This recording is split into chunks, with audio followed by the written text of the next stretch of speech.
2018 will come to order. Good evening. Would ask that all in attendance turn off or silence your electronic devices, and if you would please stand to honor God and country.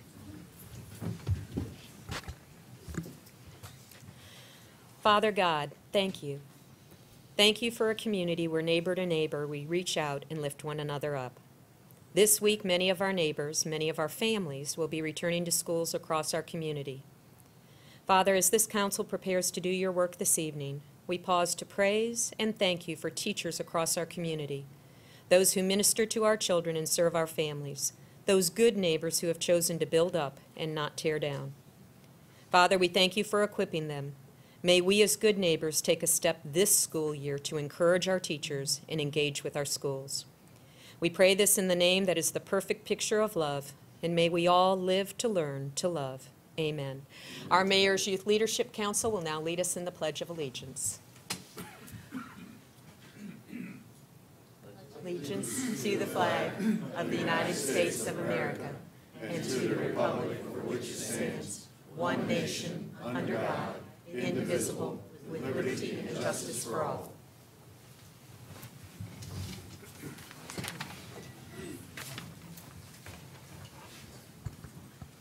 If there are persons wishing to address council, there are forms available in the back of the room and may be turned into the city clerk to my right. I would ask if Angel Gonzalez is in. Angel Gonzalez was here. With permission of council, we're going to slightly go out of order. We'll do our proclamation of those that I know are present, and then we will go forward with Angel Gonzalez when he returns.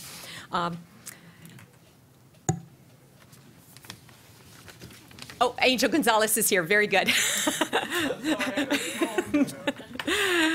Angel Gonzalez, President of Center State Bank, if you'll approach the podium, and I would ask the Mayor's Youth Leadership Council members to also come to the podium, and you can surround Mr. Gonzalez. As we launched the Mayor's Youth Leadership Council, we have invited business leaders from across the community to partner with us in providing support to this awesome group of teen leaders. When I had the privilege to sit with Mr. Gonzalez, I was so very impressed that at Center State Bank, they said, we don't want to just give our treasures. Our expectation is that we also want to pour into the lives of these young people by sharing our time and sharing our talents.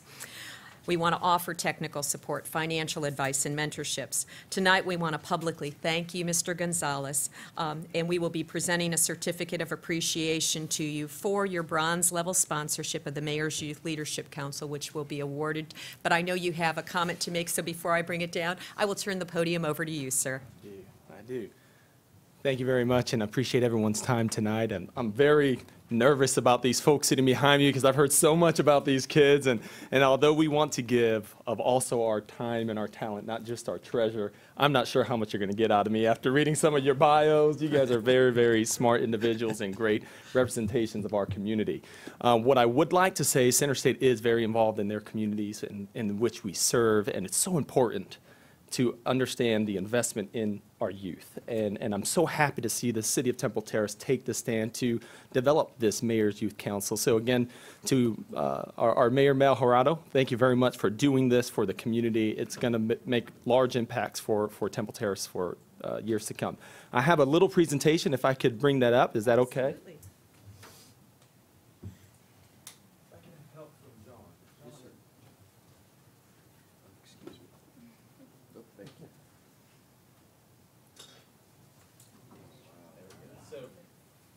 Along with our time and talent that we've dedicated to the program, we're going to be having our loan officers, underwriters, myself get involved and sit down with each and every one of you, help coach and mentor you through all of this process. We also would like to offer a $2,500 sponsorship towards the Mayor's Youth Council. Thank you very much. Thank you. And I got to say this. So I was thinking about it on the right here, and I had this big check in my car, and everyone's looking at me like, what is this guy doing? And you can't cash this, I'm so sorry. The real check is coming in the mail. Haven't heard that before. I was just thinking in my head, you know, the impact of what you all can bring to the City of Temple Terrace, and hopefully through the mentorship that you're going to have with both our bank and folks from this city, that you guys decide to find this as your long-term home career here, we want to invest even more into this program. And what I've decided on the way here is that I'm going to go ahead and double our sponsorship level from $2,500 to $5,000.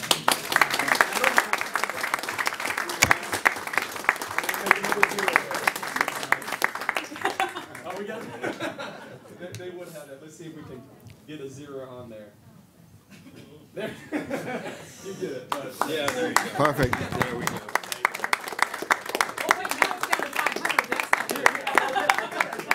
There it is. There you go. Let's make that 5,000. Thank you so very much. And where do you want the team? Do you want the youth over here? Yeah, let's try to do it. Perfect. And come right over here, guys, and we'll have you all right over here. All right, let's do this. We got to make it official, right? That's right. The legal line is actually what gets attached. That's right. There we go. 500. Why not? We'll make it 5,500.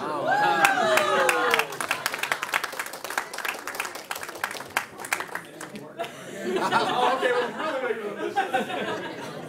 And right over here, guys. Okay, guys, get in. Get right over here. There, we got everybody. All right, 1, 2, 3. Okay, couple, don't go anywhere. 1, 2, 3. One more.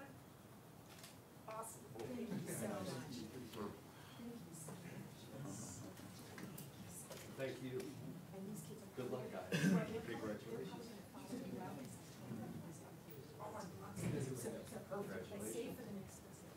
Okay, sounds good.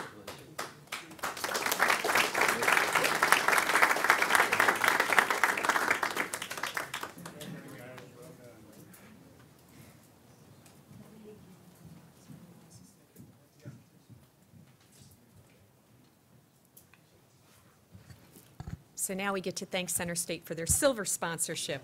At this time, I would ask if Principal Lane Morris of Woodmont Charter Public School would come forward, and also Marquavius Hamilton, Charter Leader for the Woodmont Minivision, and Brian Barr and Hosea William, if you'd all please come to the podium. We know that quality education is critically important to our quality of life in Temple Terrace. There has been much concern and honestly yaption over the state of our schools. This evening, it is an honor to have in front of us men of action. The Minivision Brotherhood Service Organization are game changers and life impactors. The principal standing before us, in 1 year, and I'm going to repeat that, in 1 year, this principal raised a school grade from a D to a high B, missing an A school rating by 4 points. 2 young men, a 7th grader and an 8th grader, have been awarded full college scholarships for their achievements. For these reasons, we present this proclamation to the Minivision. And the proclamation reads, whereas the Minivision Brotherhood Service Organization at the Woodmont Charter School is a service program for young men who are dedicated and believe they can make a difference academically and in the growing community in which they live. And whereas the evidence is clear that high school dropouts have become a growing and increasingly challenging demographic to deal with in the United States today, it is evident that students who drop out of school before their high school graduation not only earn less income and have significantly higher unemployment rates than those who graduate, but they are more likely to have health problems, become welfare dependent, and engage in criminal activity. Whereas Minivision provides an opportunity for young men in 3rd to 12th grades to enhance their knowledge and skills, those knowledge and skills that will assist them in personal development to address the physical and social needs of their communities and to promote better relations between all people through a framework of friendship and service. And whereas this effort starts at the community level but knows no limits in its outreach through professional development, leadership development, and service projects, and whereas the purpose of the Minivision is to provide an opportunity for young men to enhance knowledge and skills that will assist them in personal development and emphasize acceptance of individual responsibility as the basis for personal success, community improvement, and group achievement. And whereas the Minivision assists young men in planning, preparing, and persevering so they will be accepted into the college, university, military, or trade school of their choice.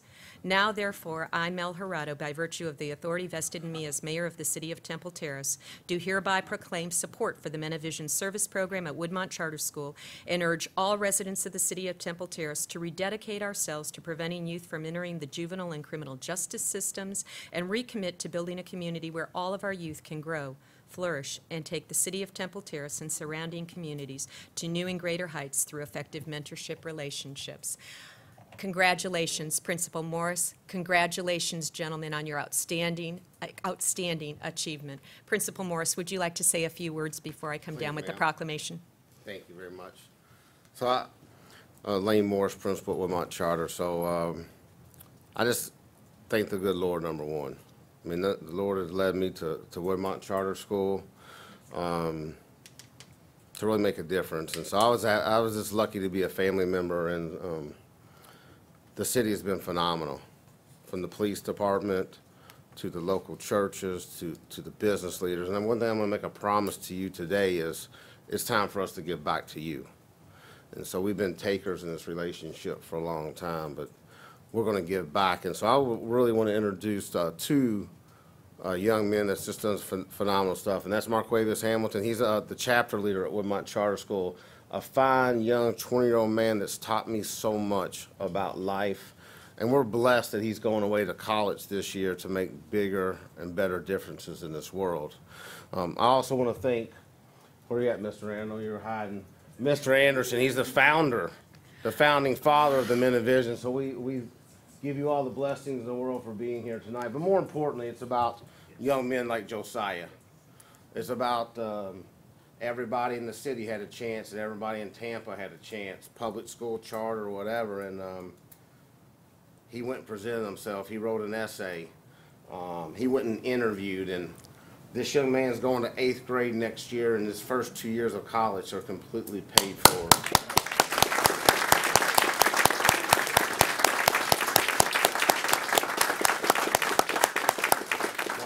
I just want to thank you for what you've done for us, and I really appreciate that. Awesome job. Thank you so much. So one thing I would like to do, we have a great partnership that's been working with us, and I really believe that Woodmont really made our school to a C school, but I believe the Lord brought us to a B. And so one thing I know what happened was on that Sunday before we went into testing session, we have a great partnership with Mission Hills Church, and so about 20 volunteers that morning prayed over every seat and every table and every hallway, and we know that's where he took us. And so we do have a goal to be an A school because we believe those kids can do it. So I appreciate you, I appreciate the city, and thank you so much for your time tonight. Well, and I believe we have a representative here from Mission Hill who has a little surprise for you, Principal Morris. So I would call to the podium a senior pastor of Mission Hill Church, Pastor Paul Purvis.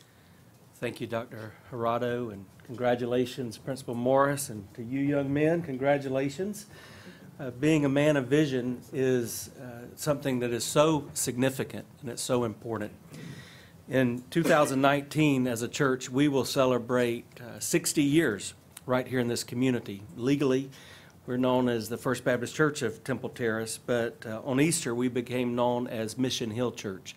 And the reason is very simple. It's because we believe, as Christ followers, we've all only had one mission for the last couple of thousand years, and that is to shine wherever we are, doing whatever it takes with the light and the love of Jesus Christ. And so we believe that we can't do that anywhere if we can't do that right next door. So we're grateful for the partnership that we have at Woodmont. And Principal Morris, we want to say that not only from our church, but from our children to your children, we want to give a gift to Woodmont. So each summer we celebrate an event. It's called Vacation Bible School. As a part of Vacation Bible School, our boys and girls, they take up an offering. So tonight, part of what we give to you comes straight from our boys and girls to the boys and girls at Woodmont. So on behalf of our church family, our boys and girls, those who love you in our community, we want to gift a gift of $2,000 to Woodmont just so that you can use to continue to create young men and young women of vision. And This don't happen to an old man very often. And Principal Morris, I would ask, I know you have some other young men here, so as we come up to present, would you introduce, and we'll have these young men join us as well for... Take the honors, Mr. Hamilton. So come on.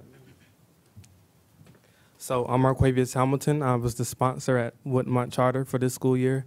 I graduated high school 2015, and like Mr. Morris said, I will be transferring to Florida A&M for finishing my major of business administration. Good evening. My name is Devin Johnson. I'm the overall president of Minivision. I am a senior at Tampa Bay Technical High School, and yeah, president. Hello, good evening. My name is Carrington Hickman, and I'm a senior at Spoda High School, and I am the overall vice president and also the overall president of middle school and elementary. So I help him out and help a lot of people else out too. Thank you very much. Hi, good evening. I'm Robert Ruiz. I attend Tampa Bay Technical High School. I'm a senior, and my plans after high school is to attend the United States Navy. And I'm overall Minivision secretary. You had to lower that mic. Who are you? You got that? You got it? Come on. Hi, my name is Josiah. I'm in 7th grade, and I'm not sure what to say. Thank you to Minivision. You're an amazing young man. Thank you. Absolutely. Mr. Jordan. My name is Jordan Haywood. I will be attending Jefferson High School, and I just joined Minivision 2 years ago. My name is Brian Barr. I will be trying to attend Tampa Bay Tech. Brian's the young recipient of the scholarship. My name is Tyrone Miley. I will be attending Chamberlain. And you're going to make a big difference. Yeah, I'm going to make a big difference. My name is Khalil, and I will be attending Woodmont Charter School.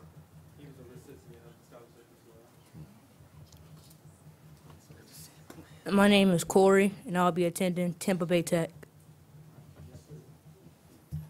My name is Giovanni Rosario, and I will be attending Armwood High School. Good afternoon. My name is Wildens Kajust. I'm actually a graduate of Florida A&M University. I graduated 3 months ago. I joined Minivision when I was in the 6th grade, and now I'm just back volunteering as a sponsor. Awesome. And we get Mr. Anderson. He's very shy, behind-the-scenes type of man, but he's up front in my book. Thank you so much for being here. Like he said, I am Ross Anderson, founder of Minivision. I started Minivision 13 years ago. And also, I live in Temple Terrace, so I'm very proud that you guys are recognizing the Minivision group. And it started with my own son. You know, we can do everything we can for our own, but then it's the others. And I saw that other young men in our community and at the school were not getting the support that my own son was getting. And so 12 years ago at Sly Middle School is when it started, 13 years ago at Sly Middle School is how it started. And I'm proud of these young men. And they come from diverse backgrounds, and it's about elevating. It's about putting God first, and it's about supporting each other. And I love the fact that these young men, you know, do that. And again, it's never about me, it's about them, and they know this, so just me speaking, they know I don't like that, but I'm proud of all of them. And with Marquavius, you know, and Wildens, to have them come back and give back, that is so important to me. And for him to go to Woodmont Charter and start a chapter and really take these young boys to the next level is just, it's an honor for me. So I'm just very proud of them. And thank you guys, and just thank the community. So thank you.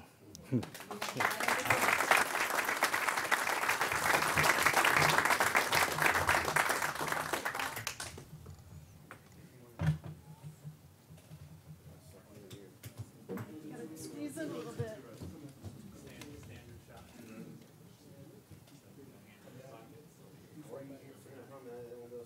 Let me get you in just a little bit more. Not to take away from the youth council, Parcel, but this is the finest looking group.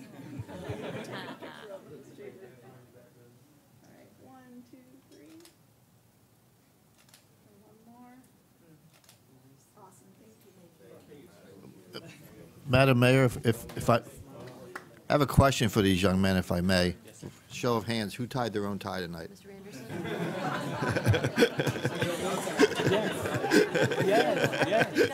Yes. That's a skill, boy. And the man who asked doesn't have a tie. Well, have you tried tying a tie with one hand? Thank you all, and again, community, thank you for the time that we have invested this evening. Again, honoring young men. And Principal Morris, thank you. Again, 1 year to take a school from a D to a high B, missing an A by 4 points. 2 young men. Talk about a life change, not only for those young men, but for their families to have college paid for. What a vision that creates. So thank you very much, Principal. I'm sorry I have to leave, but we have about 200 kids on the wait list at the school right now trying to get in. So we're going to make sure they have classes. That's a nice problem to have, Principal. Thank you, Council. If the minutes of the July 17, 2018 City Council meeting are acceptable, would entertain a motion to approve the minutes. Move to approve.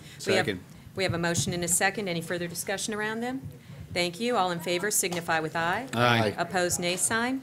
Thank you. Minutes stand approved. Persons wishing to be heard on items not listed on the agenda or items on the consent agenda, a 3-minute time limit will be imposed on all comments from the public. Individual members of the public who are present in the audience may designate in writing a representative to speak on their behalf. Time will not extend beyond a 10-minute period. As speakers come to the podium, if you would please state your name and your city of residence. During public comment on items not on the agenda, the city manager and our directors who are in the audience this evening do make note of your comments. During the city manager's report later in the agenda, Mr. Stevenson may comment on those items that have been brought up, or where further research is necessary, he or staff he assigns will reach back to our residents. What everyone on this dais wants to ensure is that all of your comments are taken seriously and will be followed up on. Our first person to speak this evening, Jan Tumbleson.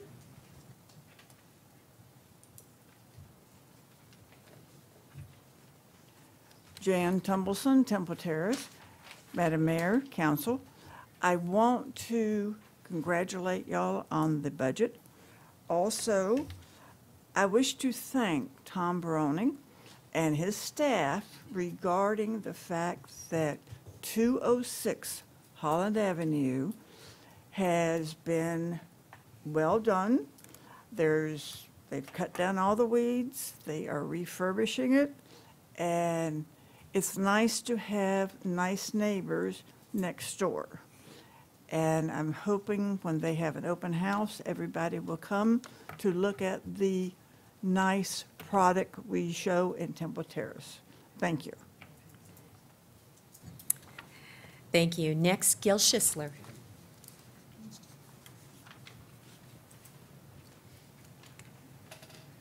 Gil Schisler, Temple Terrace. It's tough to beat the Woodmont Charter. That's a tough act to follow. Madam Mayor, council members, city manager, attorney, and city clerk. Good evening. I want to address council tonight in my capacity as treasurer at Terrace Community Middle School, Back to Basics Charter School Foundation, and also as a co-chair for the 7th annual Trot Through the Terrace. The Trot, as you know, as I said, is in its 7th year, but this year has a new benefactor. It's Terrace Community Middle School. So we wanted to, the race will be held on November 10th, and it'll begin at 8 a.m. with a 5K and a 10K, and the traditional 1 mile family walk run. The race is still directed by Sandy Lake and her production company, and it'll essentially follow the same route, beginning and ending at River Hills Park and meandering through the streets of Temple Terrace. The race committee and TCMS want to extend an invitation to all city elected officials, to the administration and employees to participate in the races in November. I plan on being back later in the season with some T-shirts for everybody, but wanted to give everybody notice and get on your calendar and get things going. Also want to thank the city for the continued participation and support via the co-sponsorships, particularly with the Department of Leisure Services with Carl and Corey and Phil. You can sign up at runsignup.com, and we look forward to seeing everybody on November 10th. Thank you. Thank you, Mr. Schisler. And Mr. Schisler, I'd also like to congratulate you, TCMS, another A grade. So congratulations to you. Excellent, thank you very much. Moving on, next, a Municipal Code Enforcement Board lien reduction petition for the property located at 605 West River Drive. Municipal Code Enforcement Board Chair Richard Schmidt will present. Mr. Schmidt.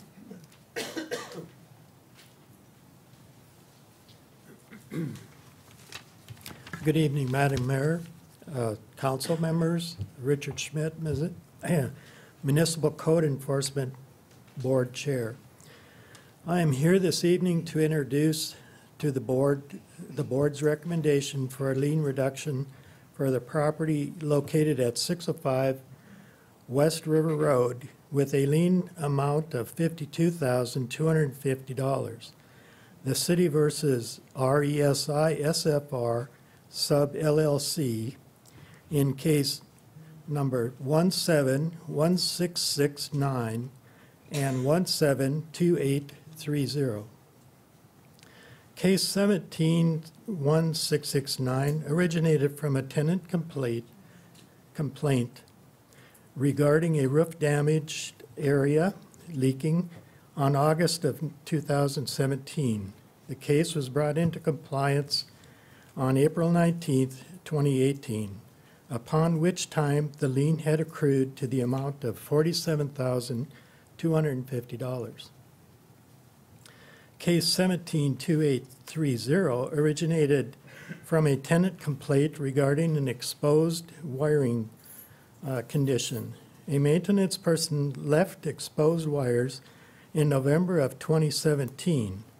This case was brought into compliance on March 5th, 2018, upon which a lien had accrued to the amount of $5,000.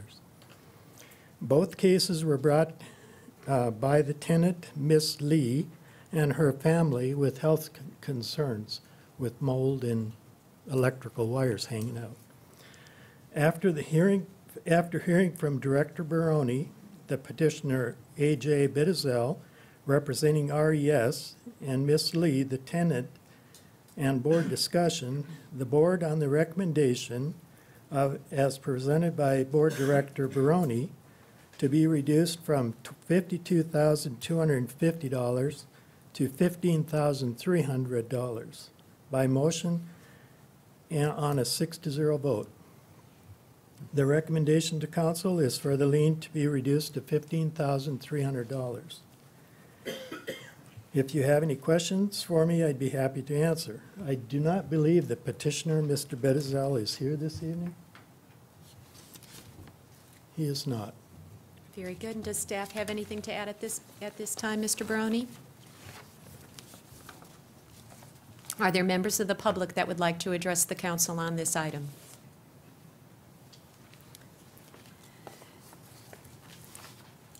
Are there questions from the council? Seeing none, if council determines that the lien reduction is appropriate, would call for a motion to approve lien reduction in cases number 17-1669 and 17-2830, City versus Resi SFR sub LLC, for the property located at 605 West River Drive. Is there a motion? Make a motion that we accept the recommendation of the Code Board and reduce the outstanding liens from $52,250 to $15,300 contingent upon the fine being paid within 30 days or the original fine stands. Thank you, Councilman Ross. We have a motion. Do we have a second? Second. We have a motion and a second. Is there any further discussion? All in favor, please signify with aye. Aye. Opposed, nay sign. Thank you. Motion Thank you. carries. Thank you, Mr. Schmidt. On our consent agenda this evening is renewal of Microsoft Office 365 licenses. City Manager Stevenson will explain. Mr. Stevenson. Thank you, Madam Mayor.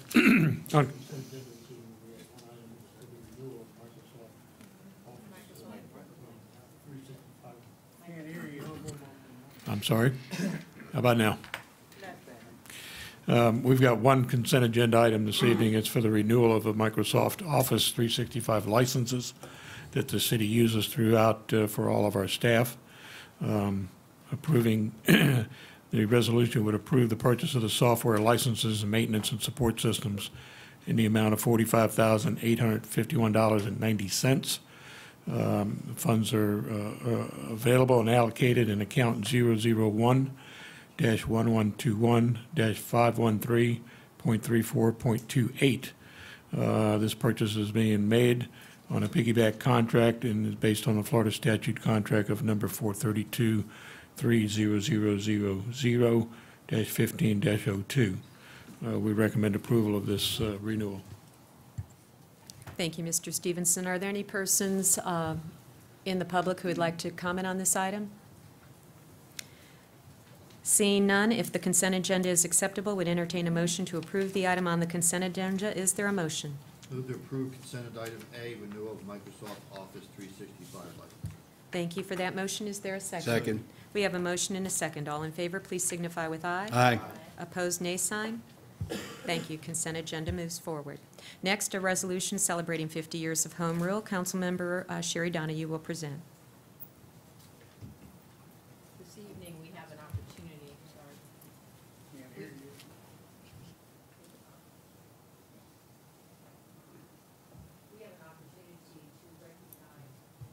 Pushing the button. There we go. All right. I'm just going to have to use my mom voice if that was going to work. We have an opportunity to recognize the value of small government and the importance of having the citizens' right to speak to their representatives.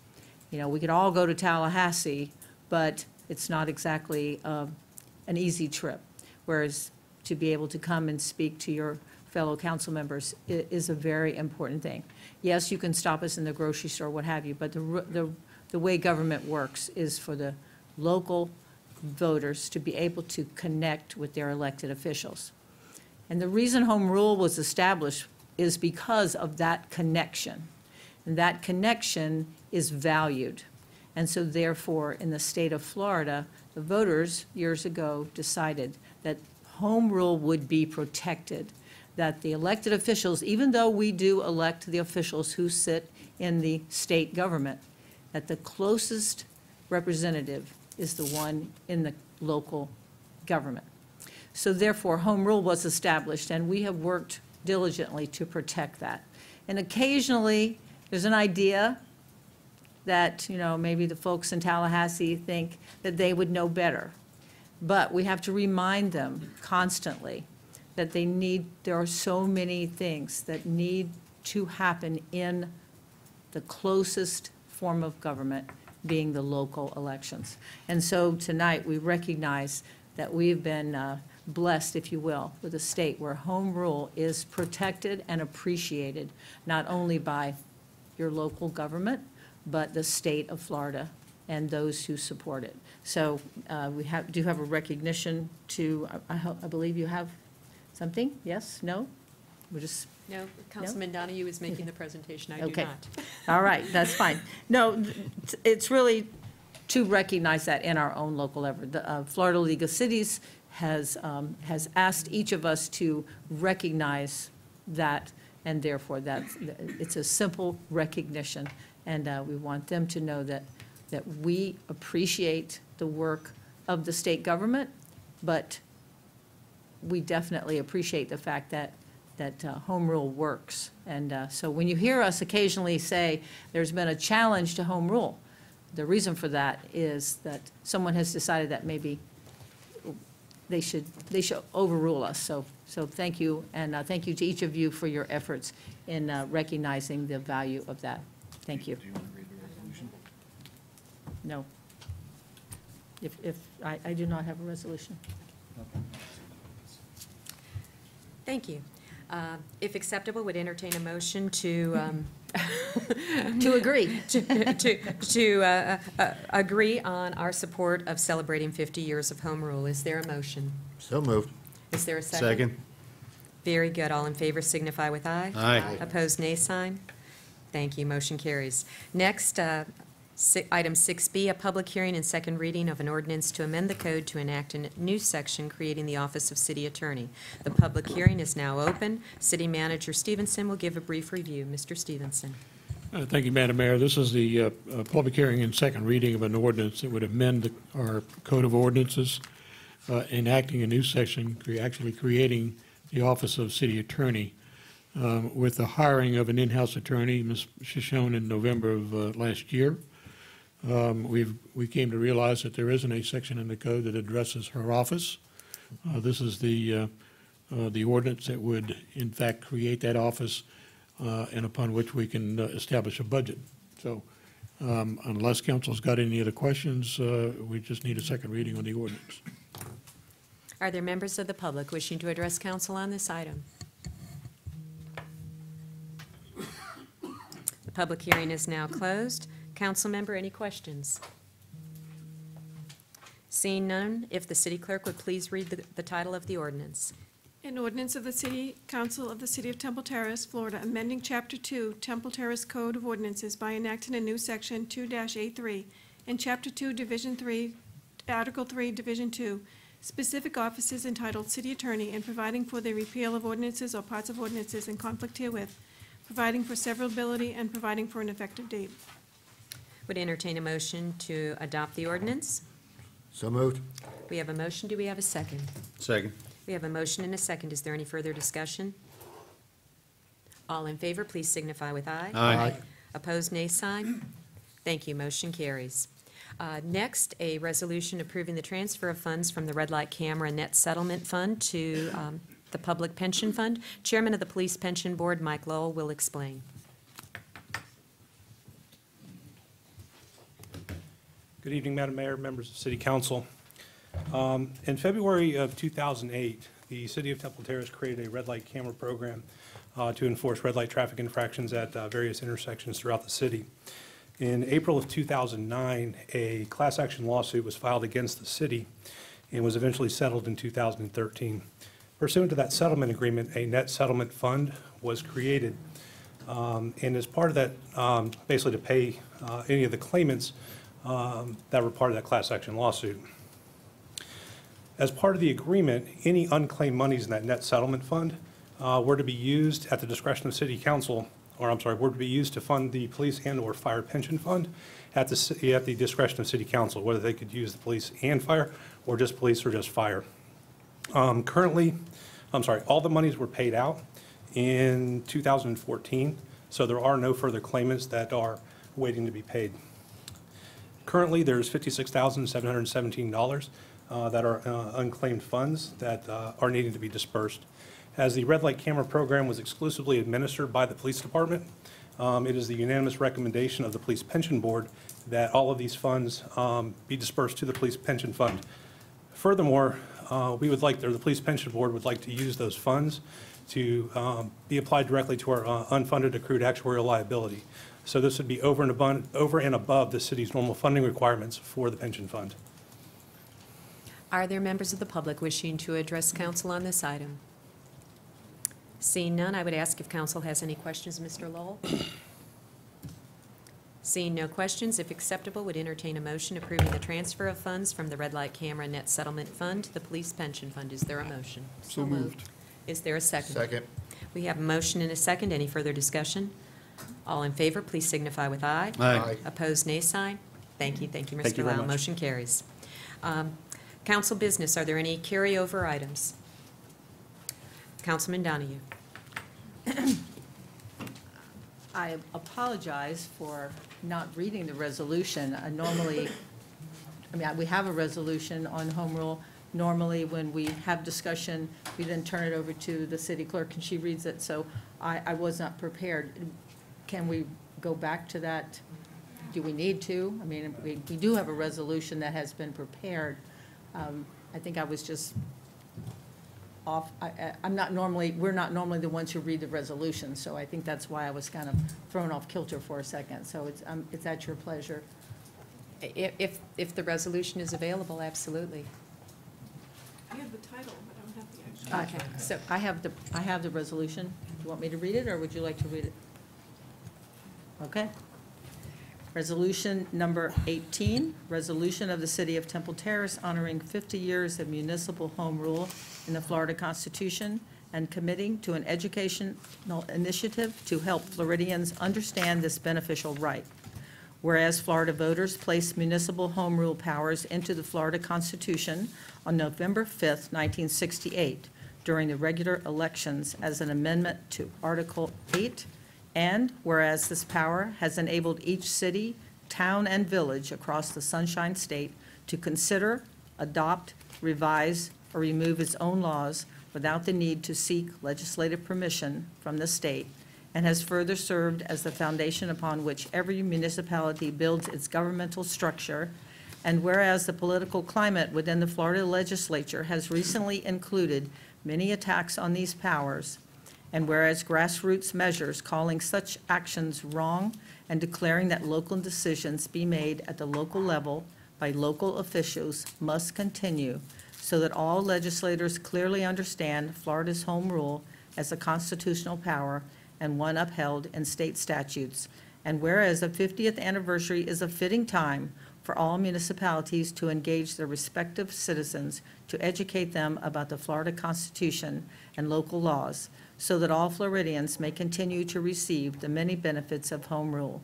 Now therefore, be it resolved by the City Council of the City of Temple Terrace that Section 1, that this anniversary presents a tremendous opportunity to educate all citizens about Florida's Constitution, municipal government, and home rule authority, and that all necessary resources shall be provided for such public information.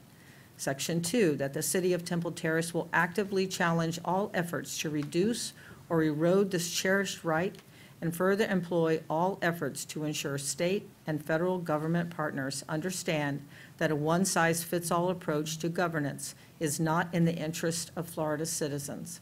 Section 3, that the tradition of local decision-making in Florida is essential to protect, as it provides every municipality the ability to preserve and enhance the myriad characteristics that make each one uniquely special and that maintains its quality of life. Section 4, that the city will include this information on its website as a regular agenda item for public discussion and within the City of Temple Terrace's services in as many outreach venues as possible. Passed and adopted by the City Council of the City of Temple Terrace, Florida, this 7th day of August 2018. Mel Gerardo, Mayor, Chairman of the City Council, City of Temple Terrace. I want to apologize. This was definitely not the city clerk's error. This was my own. I just did not realize that I was going to be able to read that. So thank you for allowing me to do that. Thank you. Is there any other carryover items? Seeing none, we'll move to new business. We have a presentation of 2 development proposals for Parcel B in the redevelopment area. Patrick Berman, Managing Director with Cushman & Wakefield, will explain. Mr. Berman. Good evening, Madam Mayor, council members. I gave a brief summary of this in the CRA meeting. We have 2 very well qualified prospective purchasers who are both residents of Temple Terrace and business owners in Temple Terrace. The first group is proposing to buy the northern parcel, we call B1, which is the 25,000 square foot vacant building on 2.23 acres of land. And the second group is proposing to buy both parcels, B1 and B2, which combined are 3.7 acres, 25,000 square foot building, plus a 7,000 square foot building formerly an Indian restaurant. So I'm not sure in which order the council would like to hear the presentations, but as I said, both groups are qualified. They prepared to answer your questions and provide more information to you. Mr. Berman, you can introduce either of the parties to come forward. I believe we have both Mr. Rafai and Ms. Whitaker are both prepared to present. Yes, if I may, we could begin with the Al-Aqsa Corporation's proposal. And as mentioned, Mr. Abdel Attia is the owner of Al-Aqsa Corporation. He also owns the Flamingo Plaza, which is nearby. And they've made an offer to purchase 2.06 acres with 25,000 feet of building at an offer price of $800,000. And Mr. Nick Fair is here to present the offer. Thank you.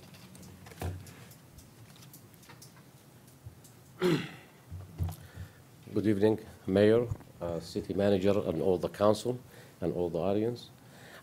My name is Nick Rafai. I lived here in Temple Terrace since 1991, moved in to the beautiful city of Temple Terrace, of course, and I'm representing Mr. Attia, the owner of the Flamingo Plaza, and I work for Florida Luxury Realty as a commercial territory manager for that branch.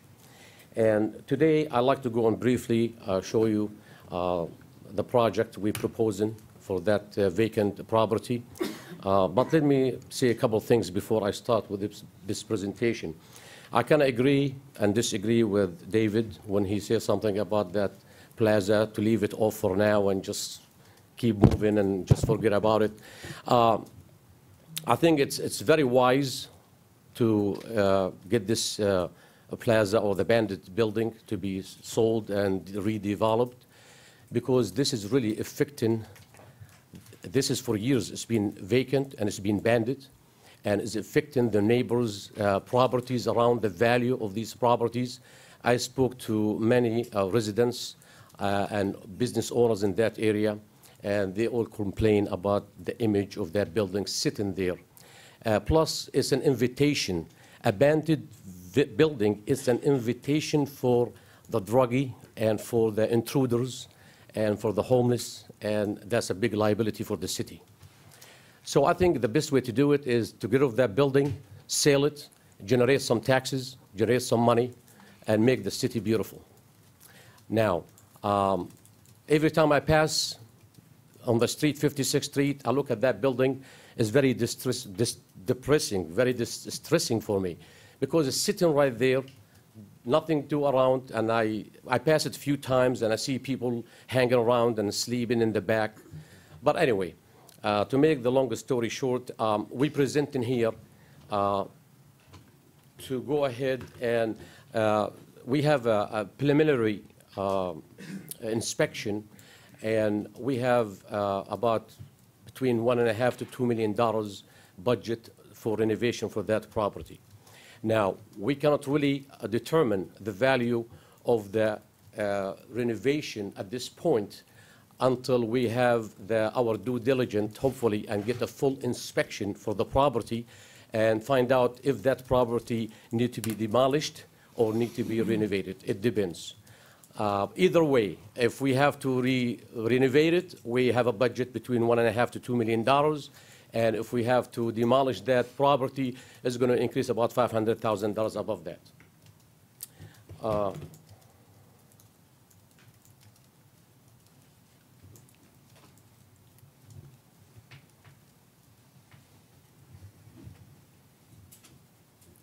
She showed me how to do this. Oh, okay. Okay. Here you go. I got it. Okay. We're going to call it the Future 56 Plaza. This is presented by Florida Luxury Realty, and I'm showing you here the top view of the current property. It does have the first initial estimate for the roof itself is about $600,000. That roof has got caved in inside the trusses, and the roof is all completely need to be redone, and so is the trusses to have a safe building. This is second, this is go fast. Why go this? Okay. It's going so fast. Yeah. Okay. This is a front view with a 45-degree angle. It shows you the front of the property, the parking lot, show the roof, the whole thing actually surrounding that property.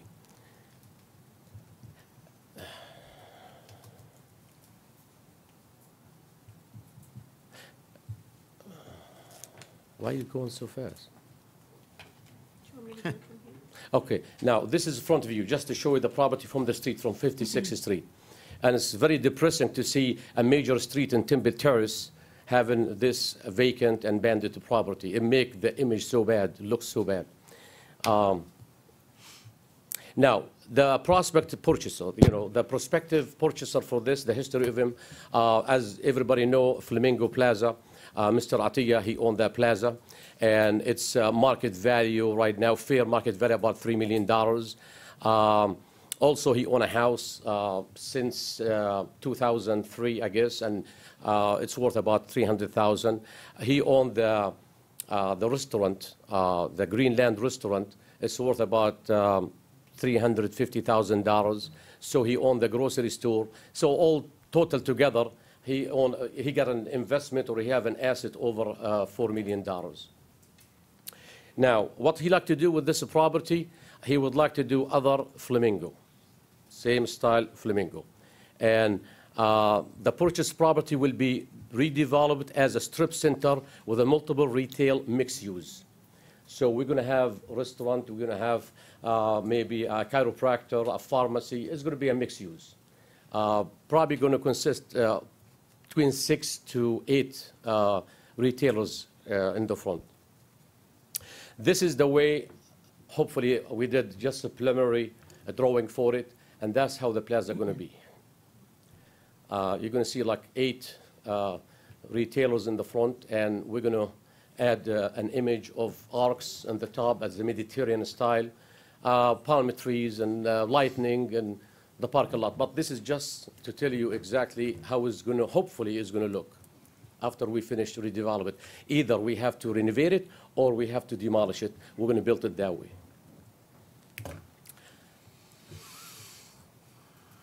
Any questions?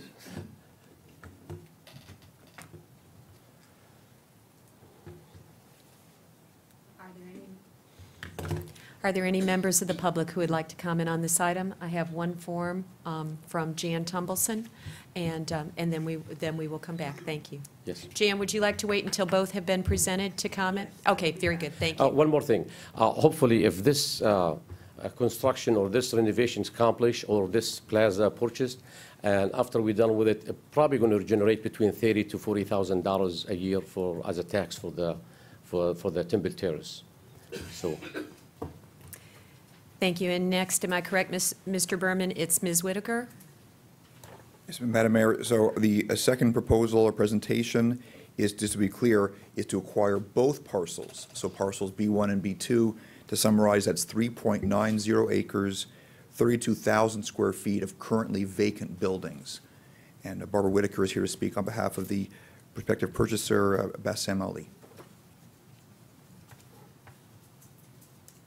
Good evening, Madam Mayor and City Council. I am Barbara Whitaker. I am a resident of Riverview, but I work for Mr. Ali and handle all of his properties, acquisitions, and divestments. We appreciate you guys welcoming us here tonight to be able to present our plan for the parcel on the southeast corner of 56 in Chicago. Mr. Ali is here along with Mr. Ahmad, who's been here with the city for the past couple of months gathering information. So hopefully you can see what we're looking forward to do. Okay, there we go. So during our initial phase of brainstorming and discussions, we wanted to make sure that we kept the areas of the city that Temple Terrace, the amazing city, is front and center.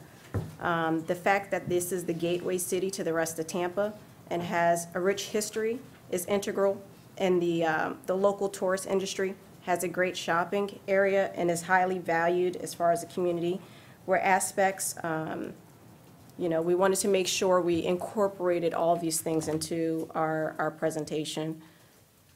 These are just sort of a few pictures of what we thought about when we looked at the project and what we could do with the space at hand. This is just an overview of what we are going to go over. I just want to give you a background on Mr. Ali, his history and his experience, his expertise, and then hopefully you'll gain a better understanding of who we are, what we do, and our proposed vision, and what we need to do in order to be able to move forward with the purchase of this property and get it developed.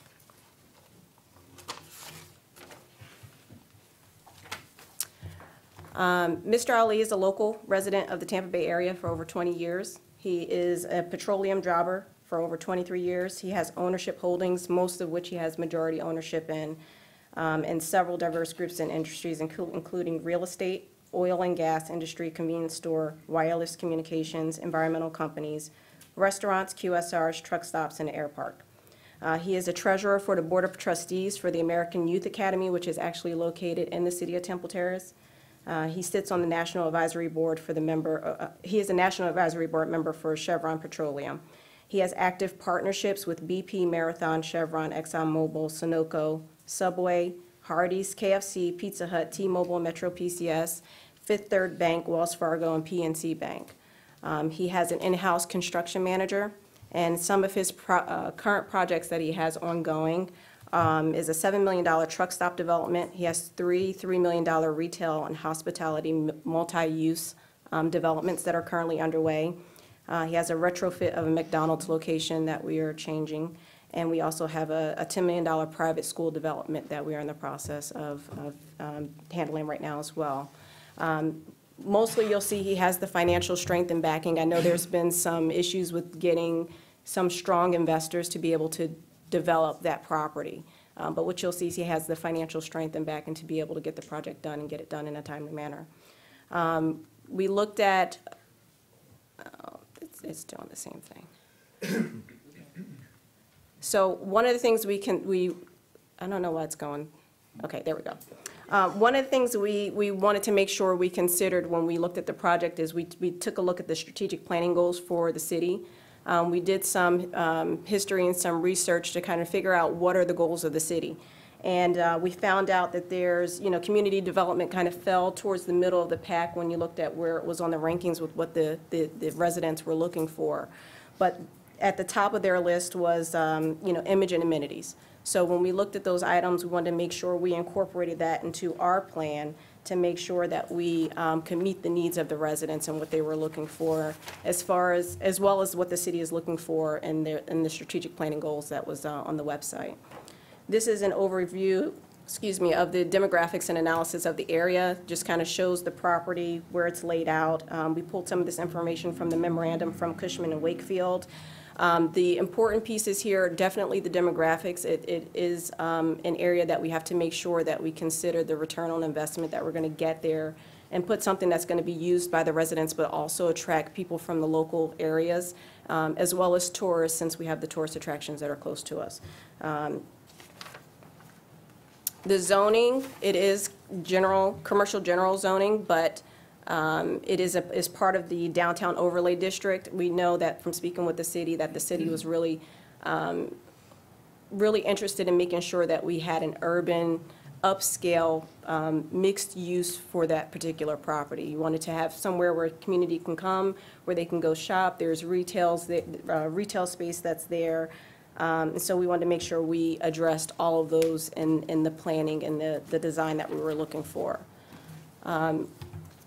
This is a little mood board, if I can get it to the right slide. It's going past it. There's a mood board here that basically gives you an idea of what we were looking for in the design. You'll see the fountain area. You'll see an upscale, modern restaurant space with outdoor eating, outdoor space, a cafe. We thought a banquet area would be really good, that would provide use not only to the local residents and to the city to be able to use on a regular basis, but also the surrounding areas to be able to make this kind of a destination spot for people to come. You'll see some outdoor eating and outdoor space as well, so all of that is important in the design. One of the things that I wanted to make sure I mentioned before we go forward is that with the plans that we looked at, we tried to slice the spaces every which way we could. And it's going to be important for us to get some additional land from the retention pond that's behind the property there. We think we can rework that space to do a little bit more to that property than what is currently being used for. So the initial plan that we have,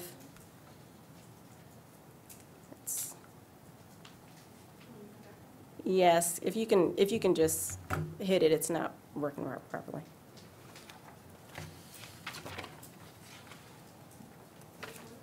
Yes. So this is just a rendering, the first rendering. We kind of gave two different proposals of how we could use the space. This initial rendering is just an exterior look of what the building could look like. You can hold them up because and this essentially will rework the outside of the building. We expect to be able to use the building that's currently there. We do know that there are some challenges with the building, but in our opinion, the structure is very strong. It's a steel structure, and we think we can work with what's there. Obviously, we would need some more time to make that decision final, but from our initial analysis, we believe we can work with the building that's there. We'll do we'll change the trees out there. We'll need some assistance from the city with the trees that need to be removed. We know there's some oak trees there in that is something that's near and dear, we know, to the city. So we'll need some help and assistance if we get to that point to be able to make sure we can use that space completely. If you can go to the next slide, please. This is an aerial view of the property. You can see it has kind of an enhanced entrance. We'll get further into the site plan and what we're looking to use the space for. There's a roundabout. There's some bollards there. I know the city was interested in being able to have a space where you can use it for community events or community gatherings. We think we can incorporate kind of an area to be able to have that kind of space there to have community events there, community meetings, whatever the case may be, a stage area. There's area to walk back to the retail on the right-hand side, and then on the left-hand side, we would have the banquet space and some retail space for use as well. Let me see if I can get this to work. Okay. This is an aerial view of the space. Essentially just reiterating what I said before, the parking spaces, we would have to redo some of the parking and the striping, of course. We look to use some of the parking in the back. This does, as I said earlier, require us to have some additional space from the retention pond area. We've had several people look into, and we think we can use a little bit of that space and maybe rework it to make it to beautify the area, essentially, to make it a destination spot. Yep, here we go. If you can go 2 slides, one more. Okay, this is the site plan. So on the site plan, you can see the, I'll kind of work my way around, the access to the exterior of the parking in the back. Then we look to have a banquet space. This space will essentially help us to pay for the investment. If you look there, it's very difficult to find anywhere in Tampa a banquet space of this size.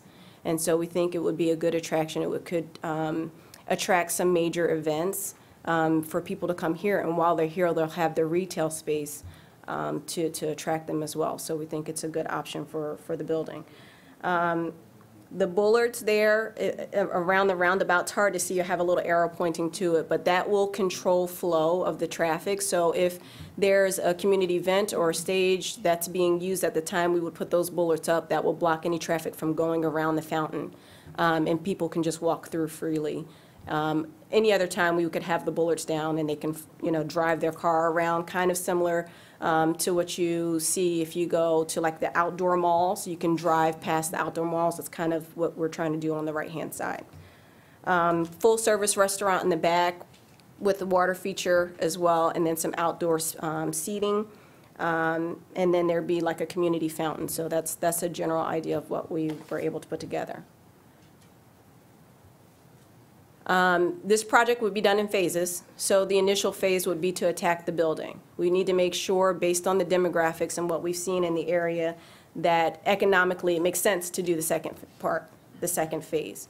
We will want to make sure it's completely rented out, leased, before we move on to the next phase. So that'll all be dependent upon what happens with the first location and how successful it is with the businesses coming in and being attracted to the location. Financially, of course, with the 1.6 to purchase the property, we expect to spend about 2.45 for the renovation of the first building. If we go to the next part and do the second phase, it'd be, somewhere in the $3 million range is our expectation. We did provide financials to the city. I sent those to Patrick prior to the meeting. I'm not sure if he supplied those to you all or not, but Mr. Ali has the financials to be able to do this project without any banks involved if necessary. The second site plan that we've provided is kind of our preference. This requires us to have a little bit more space from the retention pond area, but we think it can be redeveloped to provide like a walking area, kind of like Riverwalk, essentially. Let me see, there we go. Thank you, yes. So this is one concept for this proposed plan. which has a steel structure over top. It's open and airy, so the locals can walk through, get to the shopping, but there's still sunlight coming through. Won't be completely enclosed. This angle would be from the rear of the property, so you can kind of see the water feature from the retention pond down in the bottom right-hand corner. And then we can have like a little few steps kind of to get up to the landing area where the seating would be for the restaurant, and that's the restaurant towards the back end of the property. So the restaurant would face the water in the back.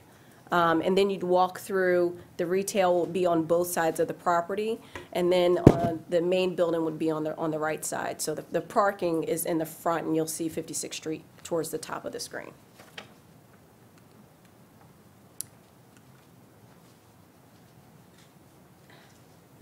Yes, please. This is an aerial, an overhead view of the property, so this is from the front with the steel structures, and then I've also provided an aerial view on the top right-hand corner from what it looked like from a bird's eye view. We need to redo the parking. Obviously, the restaurant that's there right now would need to be demolished. That'd be something we do initially when we get the property. It's not in great condition right now. We don't expect to use that building at all. I'm coming up on my time, so I'll go through, if you can go to the, oh, yes, back one. These are just more views of what the property would look like. This is looking at the property without the steel structure, so that's another option if it was just completely open. And that provides another element for us to consider. We're not sure which one would work better, but again, that would be based on our talks with the city as far as what we can do with that land. The next one, please. And these are additional views of what it would look like. Top left-hand corner is retail on the left-hand side. In the middle is kind of where the restaurant would be situated, walking towards the retail. The bottom right-hand corner is the parking and the front entrance towards going into the banquet area. And the top right-hand shows the little fountain area as well.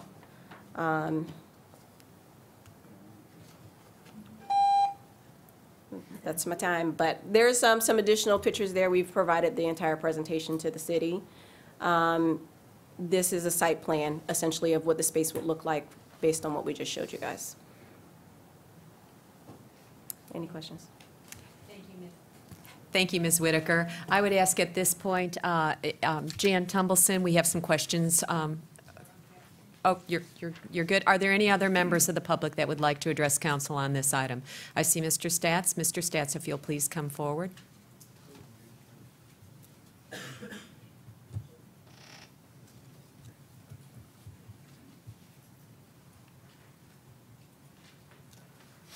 Good evening, Madam Mayor, council members, Mr. City Manager.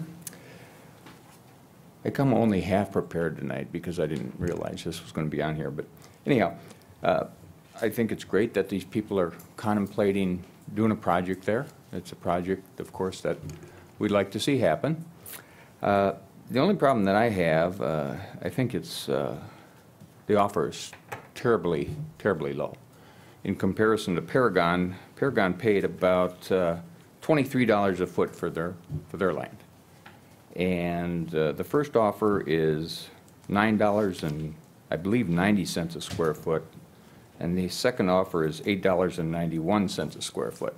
So it's about 50% of what, well, it's actually less than 50% of what Paragon paid. And the properties that we have on Fowler demand $30 and $40 a foot, although that's different. So anyhow, I just want to bring that to your attention. As much as I would like to see something happen, I don't think we need to move at a pace that we may be sorry for down the future, or down the road a little bit. We don't have to rush into this. We've got some things happening there, and we might get some better offers. So anyhow, thank you for your time. Thank you, Mr. Stats. Are there any other members of the public that would like to address council on this item? Seeing none, I would ask council for questions, comments, motion if you so desire. Councilman Donahue. I have questions of the second proposal. Ms. Whitaker? The first thing that we saw are you the one that had the beauty school? There was No, something ma'am. written about, nobody is doing a beauty school? I don't know. you're right. That was this one. Yep. Yeah, That was this one? yes. Okay, I don't know where that came from. I just want to make sure We that don't have that's. a beauty school in the one that we presented to the city for the presentation tonight. Yeah, that was, was this one, according to the yeah. Cushman Wakefield summary. Right. The proposed use is a beauty school, banquet hall, and retail stores. Right. No beauty school is what we're not looking at a beauty school. So there's no beauty school? No. Okay. When you say you need additional space or use of the pond. Correct. Do you intend to purchase that space, or you just want to, because, I mean, that pond has a function, and I'm not sure what it's designated right now, but, and agreed, I hate to waste the space, and it is lovely to look at, but what do you mean when you need from us? I mean, is this something that you're going to enhance the pond? Yes. And just be able, you will enhance it, but it still belongs to the city? I mean, tell me what that means. Well, this there would need to be additional discussion. So based on our financial analysis, in order to maximize that property to get the return that makes sense for us to make a purchase on that property. I know the gentleman said that he believes that the offers are low, but I know the city has been trying for some time to get something done with this property. And part of the issue is getting the investors in that market to be able to get a return. It has to make sense, and for a lot of people, it doesn't make sense. So when we looked at our analysis, we needed additional space in order to put additional retail there in order to make a necessary return. When we look at the retention pond, if we can push back the property line a little bit, we're very experienced developers, and we know that sometimes we can get some variances and we can rework the retention pond space. I think it needs to be an agreement between us and the city as to maintenance maybe being left to the city, but if we can just gather a portion of the side that's closest to the property, we can put a walkway there for the purposes of beautifying the area. That is our intention, to get some additional space to do more retail and to beautify that retention pond, so it looks like it's there for something other than just retention. Now, we'll be limited as to how much water we can put there, obviously, because it is for retention purposes. But right now, it's space that we could be using to be a little bit more effective for that property. But just for aesthetics? I mean, you're not going to... It's partly aesthetics, Yeah. it's partly for financial return. Okay, but I mean, this is a functioning pond. It is a functioning For a pond. reason. I mean, that's Correct, why and we it's won't there. go into the pond. It's a barrier around the pond that we would be discussing. Okay. My other question is in looking at Phase 2, and I definitely agree with you, Phase 2 would be my favorite as well. I mean, that looks like something that would be enticing and bring people, if for any other reason, just to come and look at it, because that's a unique structure. Does that require tearing down? Because it looked like the larger building was separated. Is that a tear down, or No, that's- just everything is total remodel? Okay, so the first structure is renovation. That same building that's there right now would remain there. The restaurant that's on the property right now, the Island Curry or Curry Restaurant that's there, that would be demolished. We would put a new structure there, which is why it would be a higher investment for us. Okay. I guess my next question would be for City Manager. The phasing is, so if we and I realize tonight, this is the first time we've seen this, and if anything, we would recommend that you just continue talking to them about this and not sign in any papers or what have you. But the phasing, how does this work if what she said tonight was, if Phase 1 is, makes money, then they'll go to Phase 2. What do we have in our contracts that say what we expect out of Phase 2? And then at the end, there was a Phase 3. So, that concerns me a little bit as to if we agree that we like this project, but is Phase 2 open-ended, or is it, do they agree ahead of time that that's how it has to look, that, that's our intent? Ms. Donahue, that's one of those things that if you decide to move forward with a project like this, whether it's this project or any other project, phasing of a development like this can be certainly initiated in the development agreement, and you would actually indicate milestones that would kick in phase two. So that would be, that's in a contract, but that would certainly be part of what we would work out if in fact any developer is trying to do any kind of phasing whatsoever. So we would Okay. address that at contract time. I thought I understood the concept as you say it, but then her comments kind of threw a wrinkle in my understanding. So- From our perspective, we are looking to form a long-term partnership with the city. We have been in the area, we have a lot of properties in the area. We're not going anywhere, we invest in our properties. Like I said, Mr. Ali, he has a school, he's developing $10 million in Temple Terrace. We are not a fly-by-night investor. So we want to be upfront and say that we are investors, and it needs to make sense.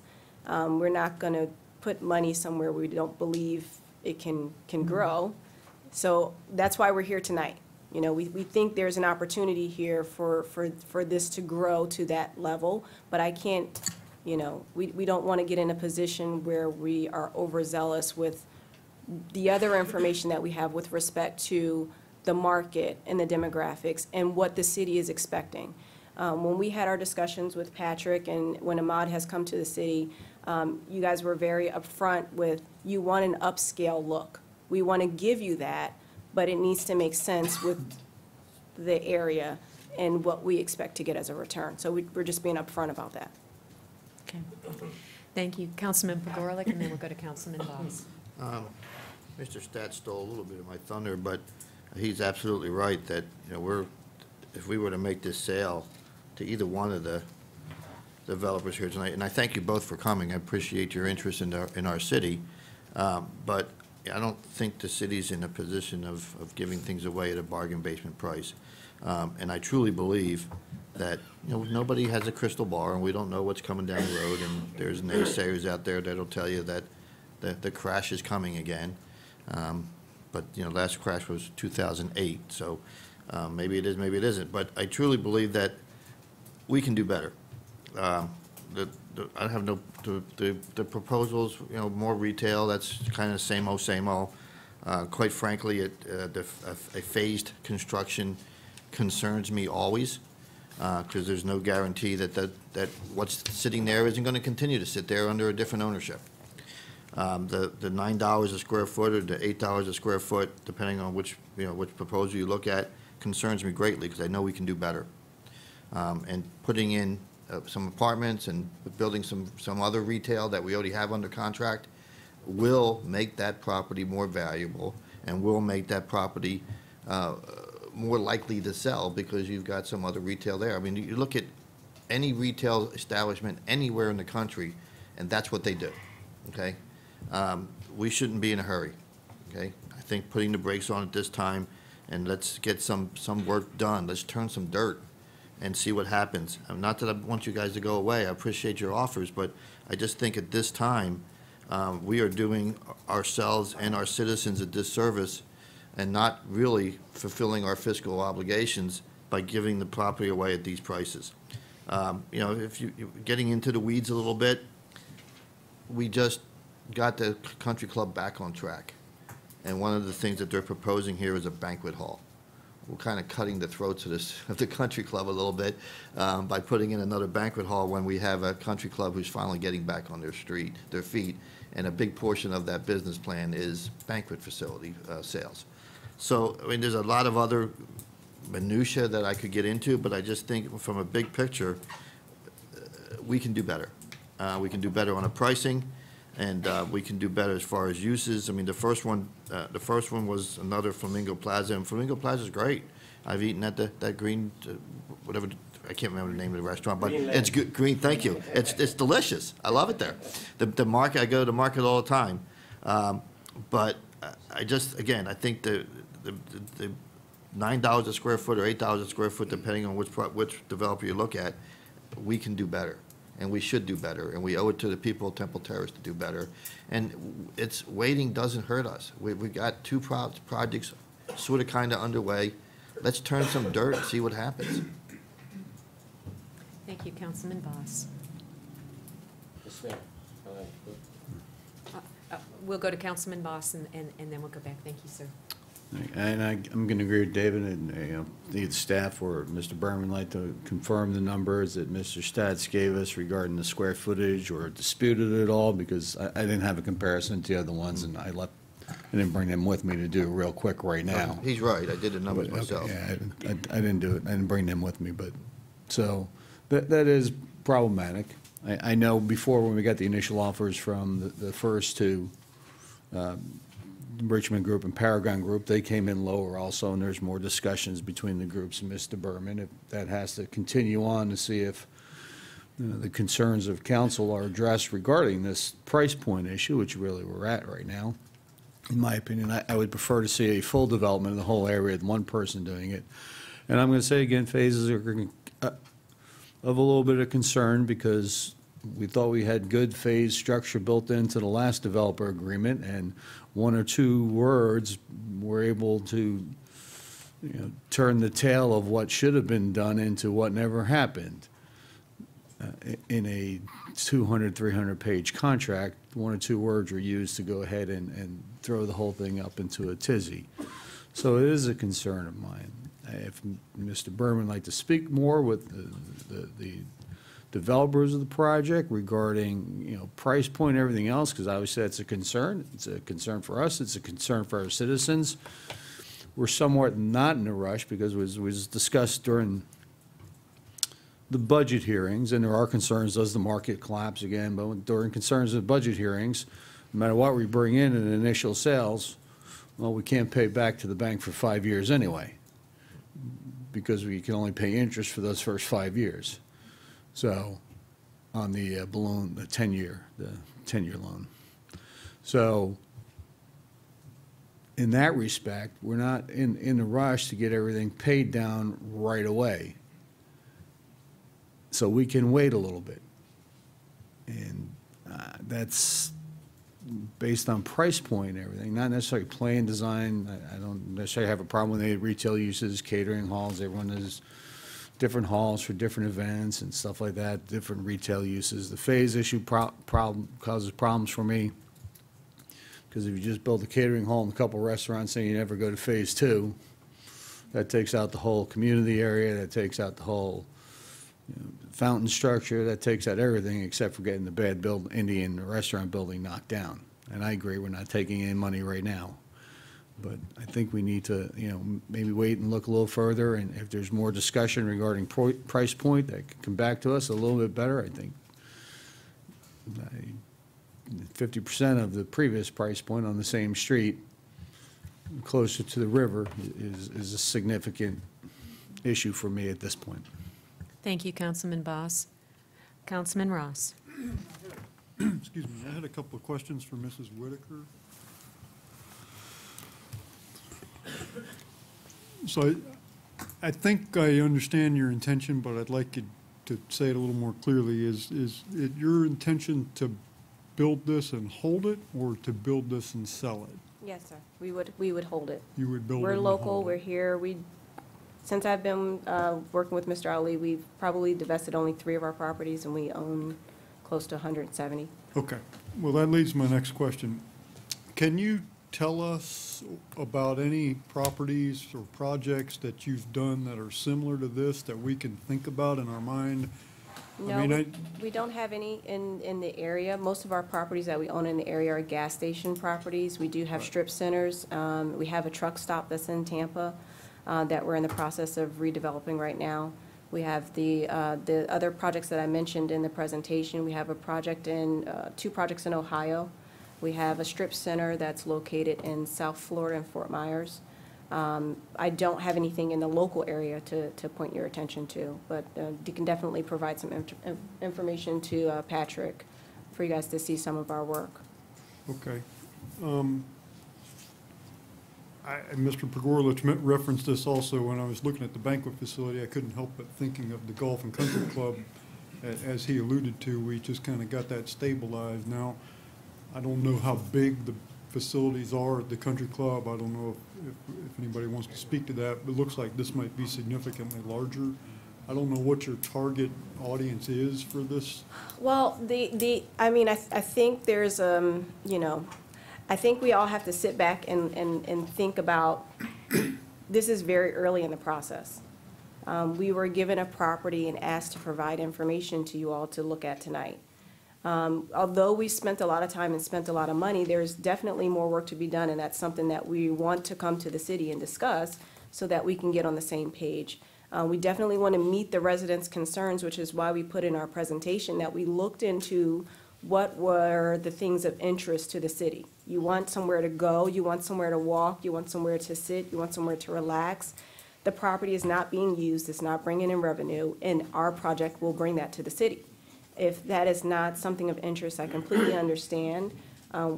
Compared to the other offers, it's not like we're getting a bargain. I think we provided a good offer to the city.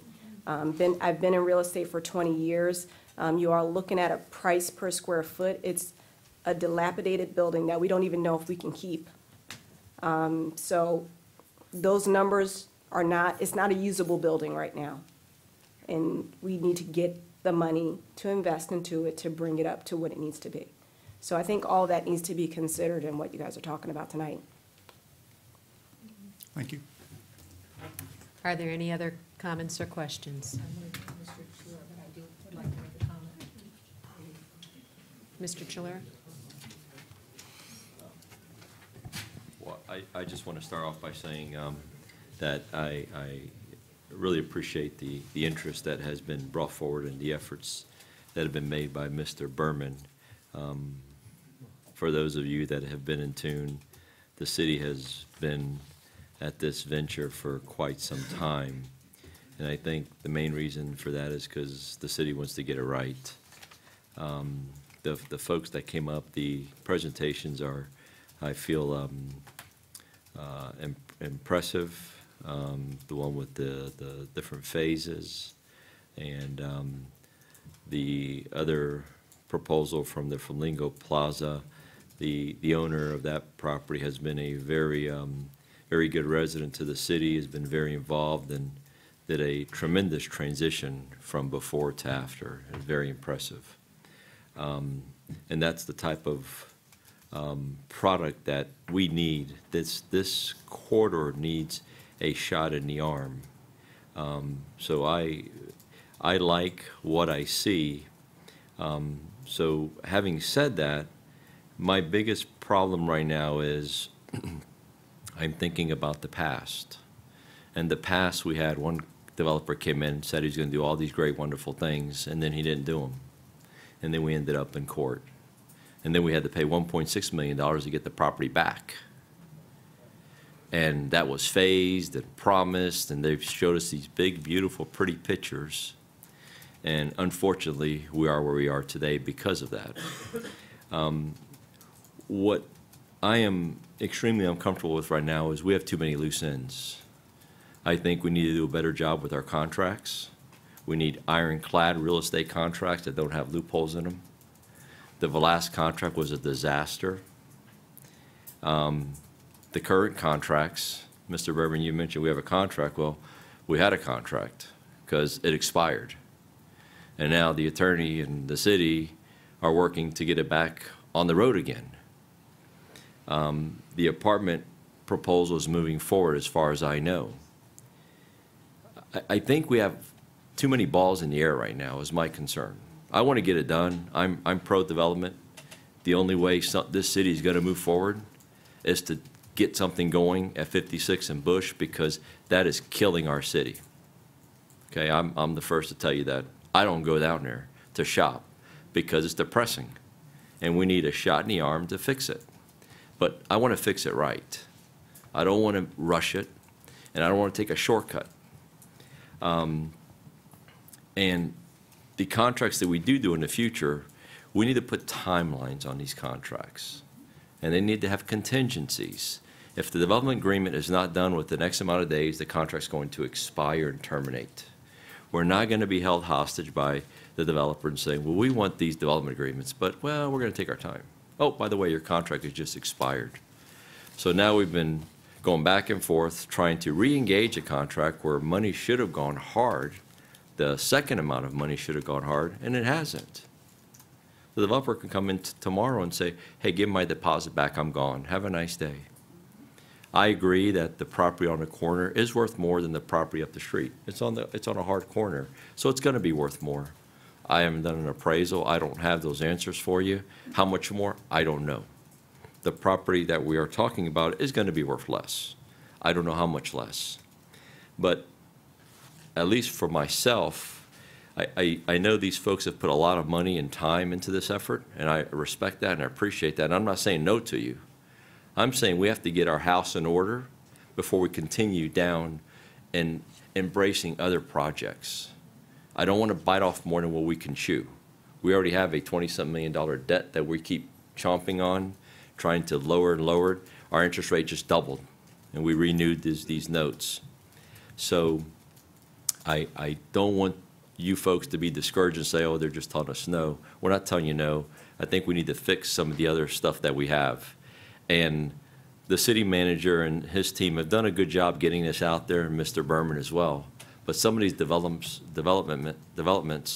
have been of not too far in the past that it's come apart. We just found out here 3 weeks ago, 4 weeks ago, whatever it was, that we're out of contract. And I've been making lots of noise saying we need to get it back in contract. And there was discussion that the property wasn't platted correctly, and the city's working on getting it platted correctly. But let's take care of something here and make it solid so we can move forward before we go here and here. And we're going to have this whole property tied up, and then what happens? So I'm not saying no. I like the proposals that are coming forward. They're a heck of a lot better than what's there right now, I'll tell you that. But I don't want to engage in too many different relationships. We can't even get the first 2 off the ground. Something's got to happen. When those monies go hard and we close on those deals, which those timelines are counting down, it's not a year out. I mean, they're months out.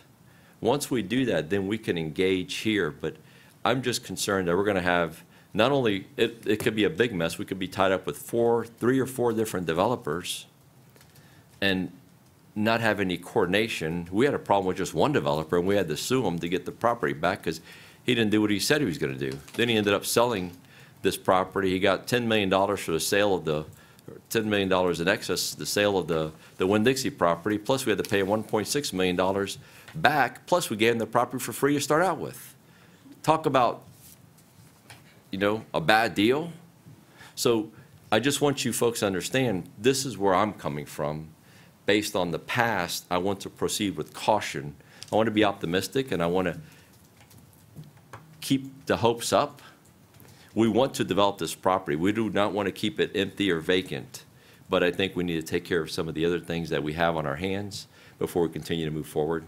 So that's where I'm at. I'll stop there, but I hope you folks understand, at least I won't support these projects going forward right now because of the issues I've mentioned, but I certainly encourage you to stay engaged if you're interested. Thank you. Thank you, Councilman Chilura. Councilman Donahue. Thank you. I think probably the most disappointed person in the room is Mr. Berman, because we told him to go out there and sell his property. And then he brings us something and we say, nah, well, wait a minute, maybe we're not quite ready to do that. I like what you said, Mr. Chilura, and that you said we should proceed with caution, but we should proceed. And personally, that's what I would encourage us to have the guts to do, which is to let this second proposal, which really seems to be, I mean, the citizens keep saying they want retail, retail, retail. They want a walkable space. They definitely don't want, as you said, what's down there now. And this is the closest we've seen to that. And yes, it's a low price, but that's what proceeding does. It puts us in discussion. We say, hey, you know what, this isn't a good price, how about it? You're gonna up the ante. If you're selling your house right now and the buyer comes in and says, I know what you're asking, but I'm going to have to put $50,000 into a new kitchen, I'm not giving you your asking price. That's part of the game. That's how this works. If they take on this property and they have to put all the money that they do in that building, that we should be considering that. I'm not saying that tonight we should sign on the dotted line, that we should say this is definitely the one for us. But considering all the little details of what we say we're looking for, you know, we can be worried, and we should be, but I'm afraid that we're letting history hold us back from creating the future. And if we don't do something, what says, the next guy says to Mr. Berman, he says, don't even talk to me about Temple Terrace. They really don't want to sell this place because they haven't, fill in the blank. We haven't built something, we haven't finished something. These are problems that we're facing, but if we keep saying no to the next developer or the next builder, we're just going to be stuck in this same quagmire that we've been in.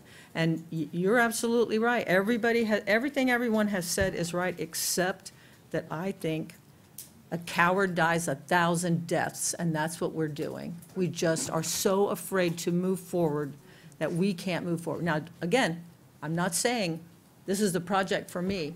What I encourage us to do is to continue this conversation. That's why we have our city attorney, that's why we have our city manager, and not say to this developer, thank you very much, come back in 2 years, we'll see where that gets you. So I caution us to stop sitting on this property. And I strongly encourage us to at least say to Mr. Berman, we want you to continue talking to this developer. There's an element here that we can grab onto. Not all the details match, but there's something here, and we don't want to lose this one. We don't want to get this fish to get off of the pole. So that's my speech. Thank you. Councilman Pagorlik. Thank you. Well, first, I would say that it would be cowardly to just take the first fish that comes into the lake. I would like to make a motion that, and I like the way Mr. Chalora put it, so I may need to look to him for help on the language, that I guess the right word is to stay these discussions. Would that be proper? Lay on the table.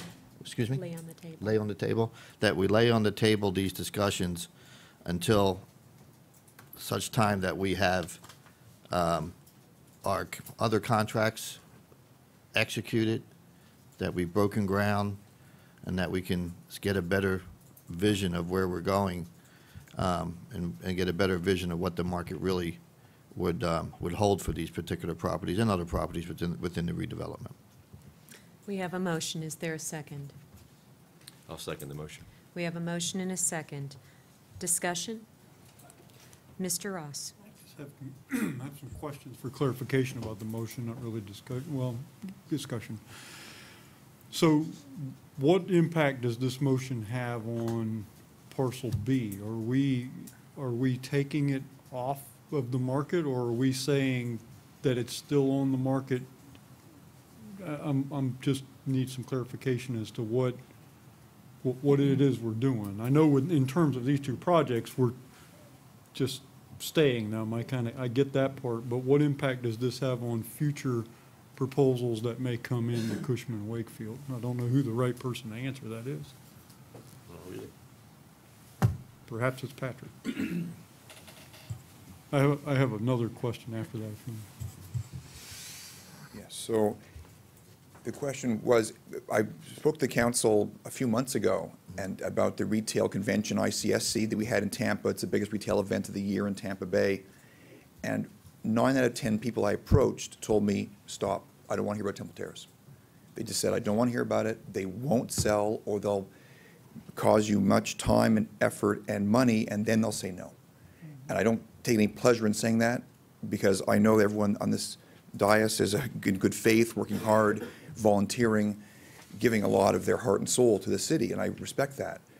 And my job is aligned, my interests are aligned with yours, financially, and because I want to do the right thing.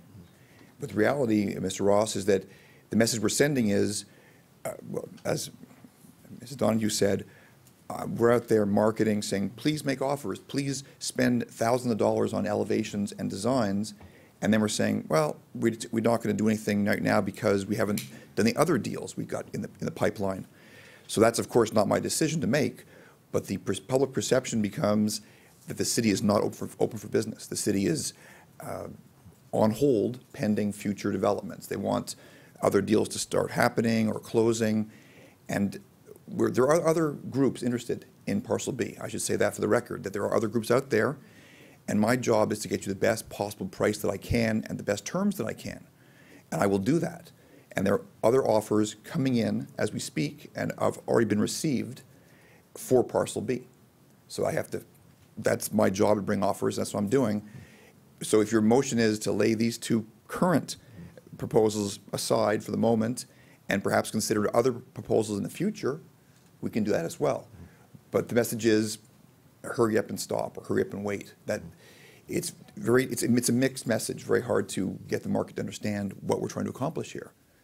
And from my perspective, as a personal opinion, as has been said here tonight many times, the current property is in very poor repair. It's really a negative for the city. It's an eyesore, generates no revenue. You have two groups here putting forward proposals. The only thing I could suggest or ask is to consider allow me to continue negotiating with these two groups and bring in more offers as they come in, so you have options. Follow-up question for the city manager is, or perhaps Patrick, where are we with the TIF clock? Mr. Ross, I'd have to get that information and get back to council with that. I know that it got extended some years ago, but what the details are, I'm not aware of right offhand, but I can get that information for council. Other comments or questions? Councilman Chalura, then Councilman Boss. I agree partially with Mr. Berman, but I will caution this council that I don't think anybody said no. I think we said, let's fix the things that we have, because there's been lots of mess-ups in the things that we have before we continue to go forward. And if this council recalls, when the original proposals came in for the Burger King parcel, this council said no. We said no, and then we went back and said, well, we're just going to do the commercial. We said no to apartments, because it was just a lot coming at us at one time, right? And then after we sat down and got our marbles in order, we said, okay, let's go engage the apartments, and we did that. So I don't think anybody's saying no. It's like, let's get organized here. I'd like to see these contracts in order. We can't even get this contract back in date. Once we can do that, then let's worry about going and get another contract on the table. Let's take care of what we have before we go on to new business. And I agree, propose it, promote it, put it out there. I don't think anybody said these proposals are bad proposals or we don't like the proposals. My comments were, let's fix what we have working right now and get the folks back in contract and make sure there's no platting issues, and make sure when we do new contracts that we have an ironclad contract that says the development agreement should be done within a certain period of time. And we don't get dragged out with developers because they're buying time on our dime, basically, fishing for new tenants or occupants, and we're still working with it. We're out of contract. So I don't think anybody said no. I think we've complimented and have encouraged the folks to stay engaged. If they choose to do so, wonderful. If they don't, we can't force them to do that.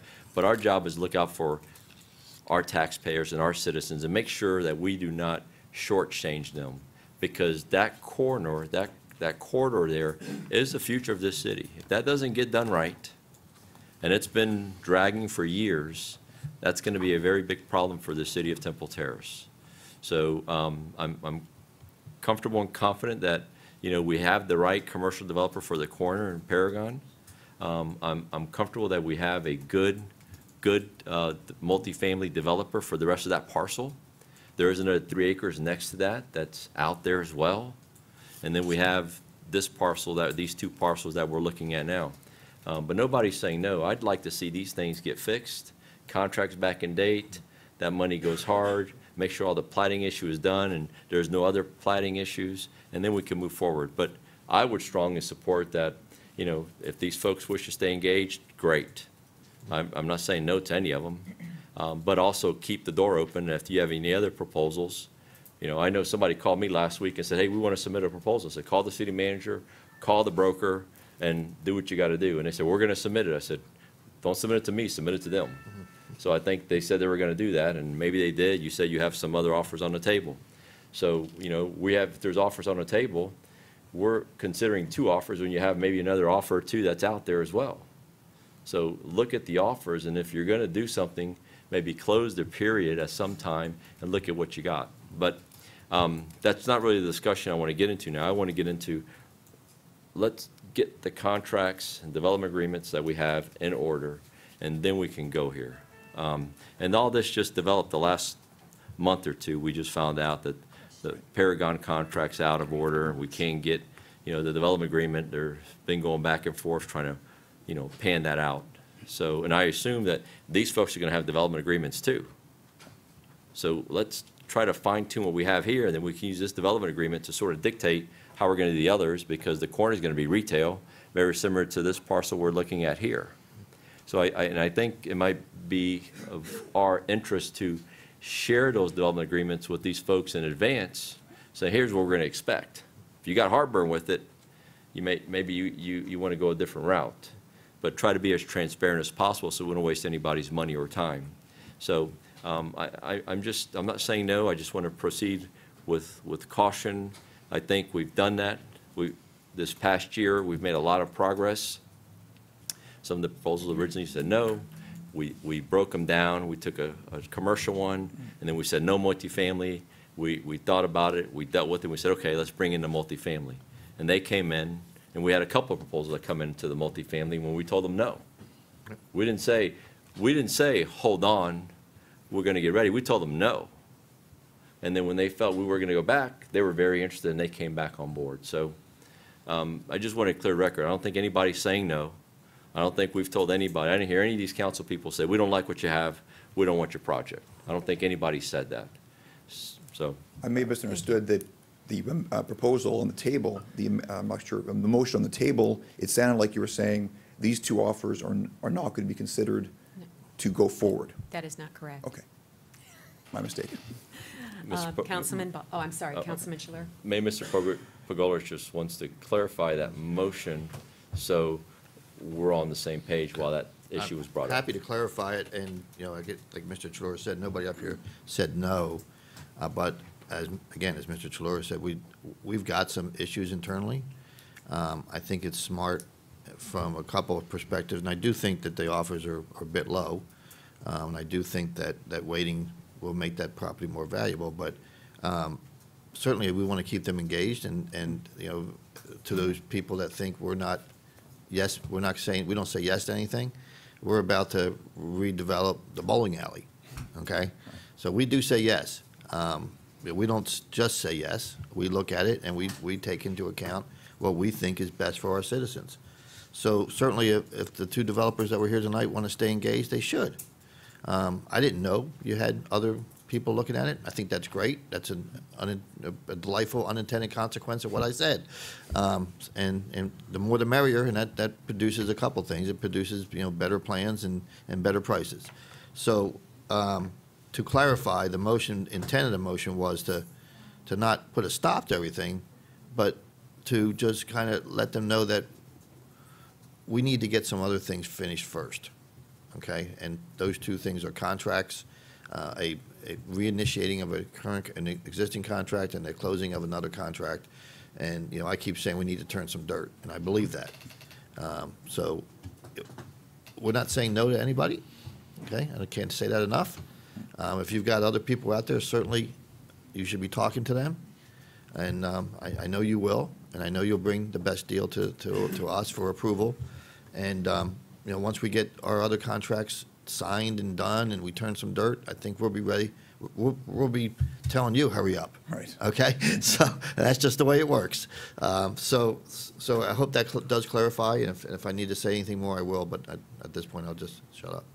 Thank you. Councilman Boss. Again, my question is really concerning the motion that's been brought forth that we're discussing about laying things on the table, because when you're laying things on the table, you're putting things aside. And it's looking like the interpretation says, put these two offers to the side till we decide to bring them back.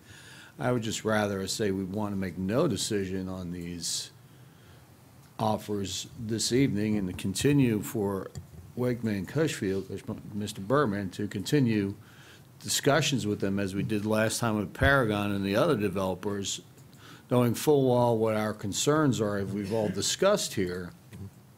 And then also hear from what other offers are being brought forth to us. But we have some, we haven't said no, these aren't the things that I would prefer a full development over half of a development of the parcel, because that would include tearing down the restaurant and getting rid of that eyesore. And even if it just sat there as a grassy field, kind of like the building at Florida College that got torn down, it's now just a grassy field. Would look better than the Indian restaurant there. So that would be my preference in that.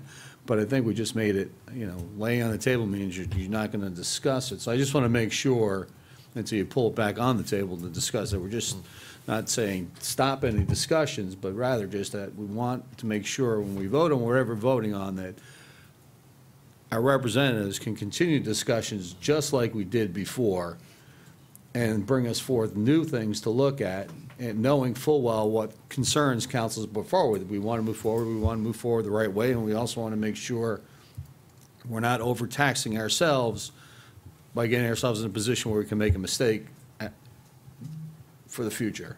That's my only concern. I just want to make sure the motion doesn't impact any of that by voting in the affirmative for the motion.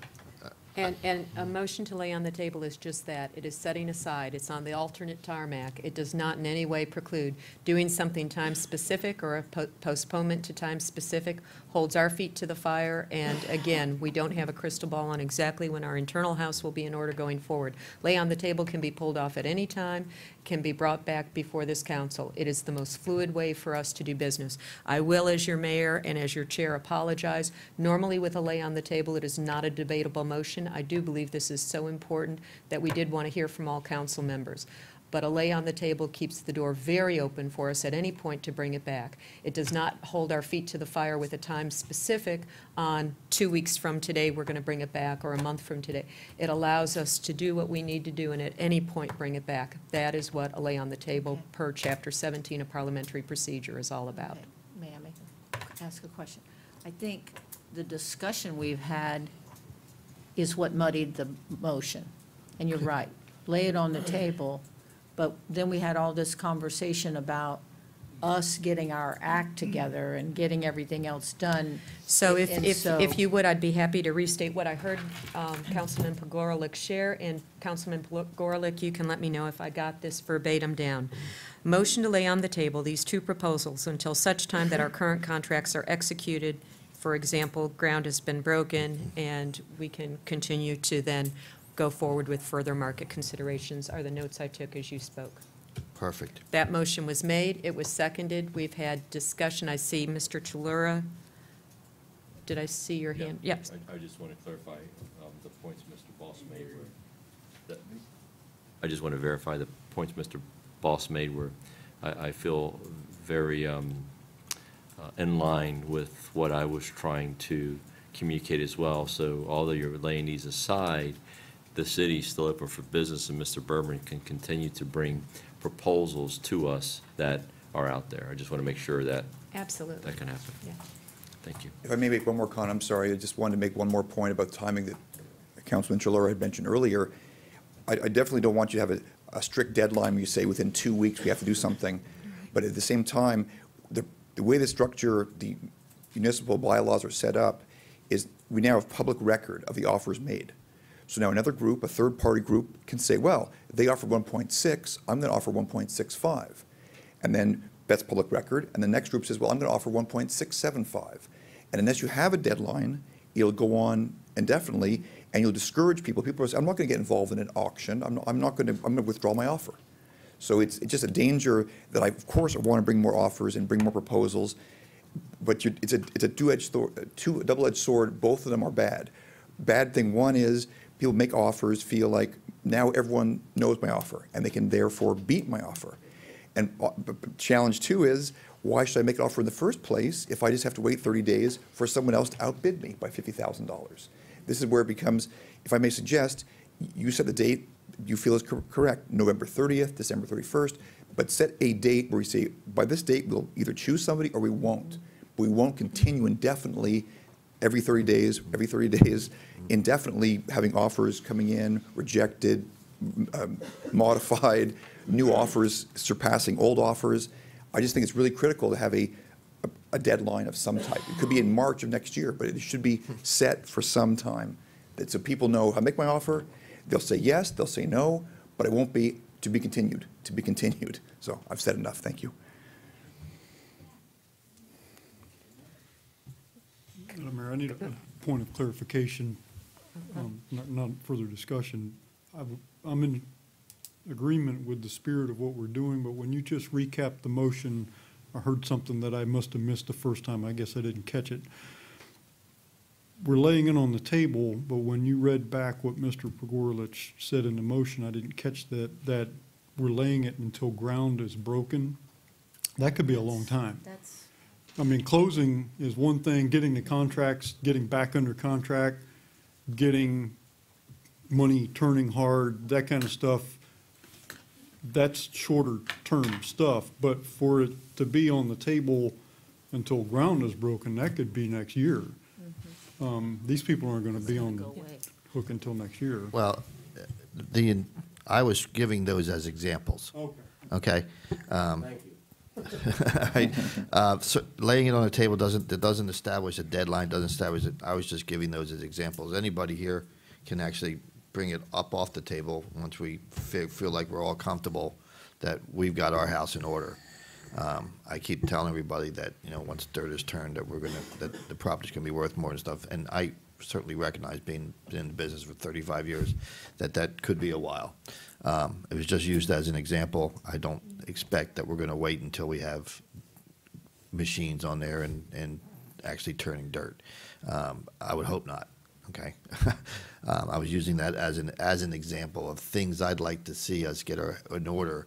If it takes, hopefully it won't take that long. But it was used as an example only.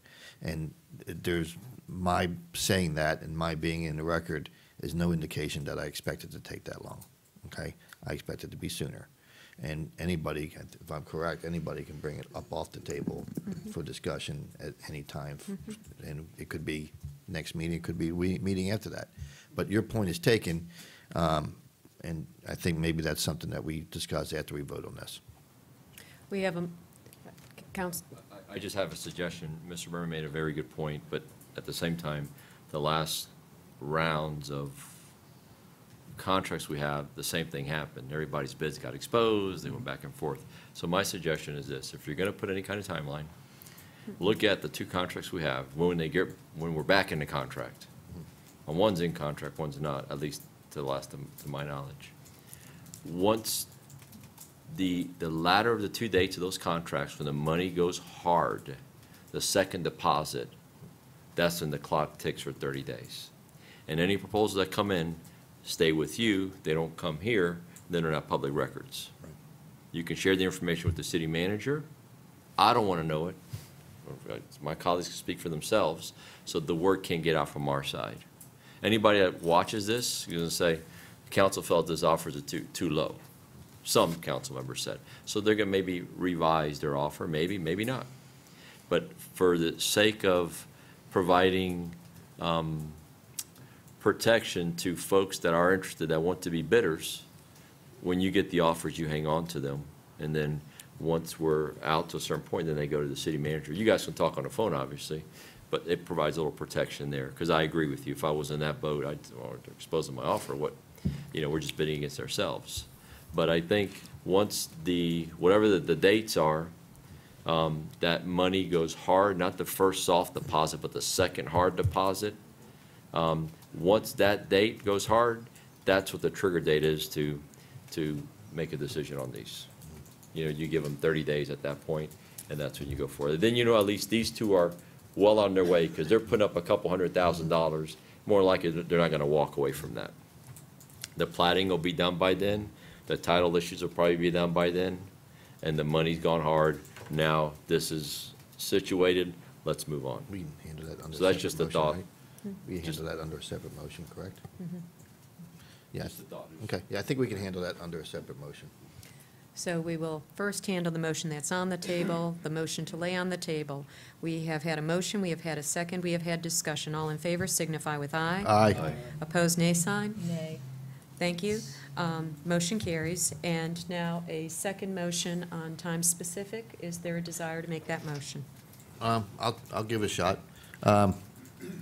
The suggestion has been, I think it's a good suggestion, that 30 days after both contracts, money goes, quote, hard, that we would then come back with the offers that you have, the two offers, if they're still interested, and any other offers that you get in the interim, for discussion and doing what we did tonight. Hopefully saying yes to somebody. So that's the motion. We have a motion. Do we have a second? We have a motion and a second. Any discussion? Councilman Donahue. So, I'm looking at Mr. Developer out there, and he's saying, what are you people thinking? 3 months, 6 months, a year? He's starting to look at some other city, and he could have it built by the time, because do we have any expectation? I'm looking at city manager, Mr. Schoen, do we have any expectation of when we think we're going to be at this point that's been considered the line, the date? I mean, I really feel bad for the developer. Thank you. We have a here that question. he's making that no I- date. I know that, and I shared with you, council, earlier this afternoon, a couple of the last emails that we've gotten. We've engaged McIntyre's law firm in order to kind of help us with these, in particular, the Paragon contract. The Richmond contract is, they're in the due diligence period currently. They haven't expressed any concerns as of yet. I know that they've been out there doing soil borings for foundations. I know that they're moving forward. I talked with Mr. Banks here late this afternoon. He indicated to me that they were aggressively moving forward. Mr. Bringold in Mr. McIntyre's office is expecting to get, from what I understand, start getting some of this worked out with Paragon and get this reinstatement agreement going. The terms of that reinstatement agreement obviously are subject to review and certainly up for discussion. We don't know what those terms are until we get that reinstatement agreement. I do think that with engaging the McIntyre Law Office, Mr. Bringhold is a land use attorney. This is what he does for a living. I think that he'll bring an expertise to this whole matter and get it resolved here very quickly. So what that is, I don't know. We're still waiting on some feedback from Paragon's counsel and really to try to start negotiating the reinstatement agreements. Now, obviously, Paragon has been very instrumental in trying to move this closing date back. I think that, Mr. Bringold is aware of our position that we can't continue doing this, and we've expressed that with him. If, in fact, we're going to get into that, we will come back to council and say, we're not going to be able to close this contract, okay?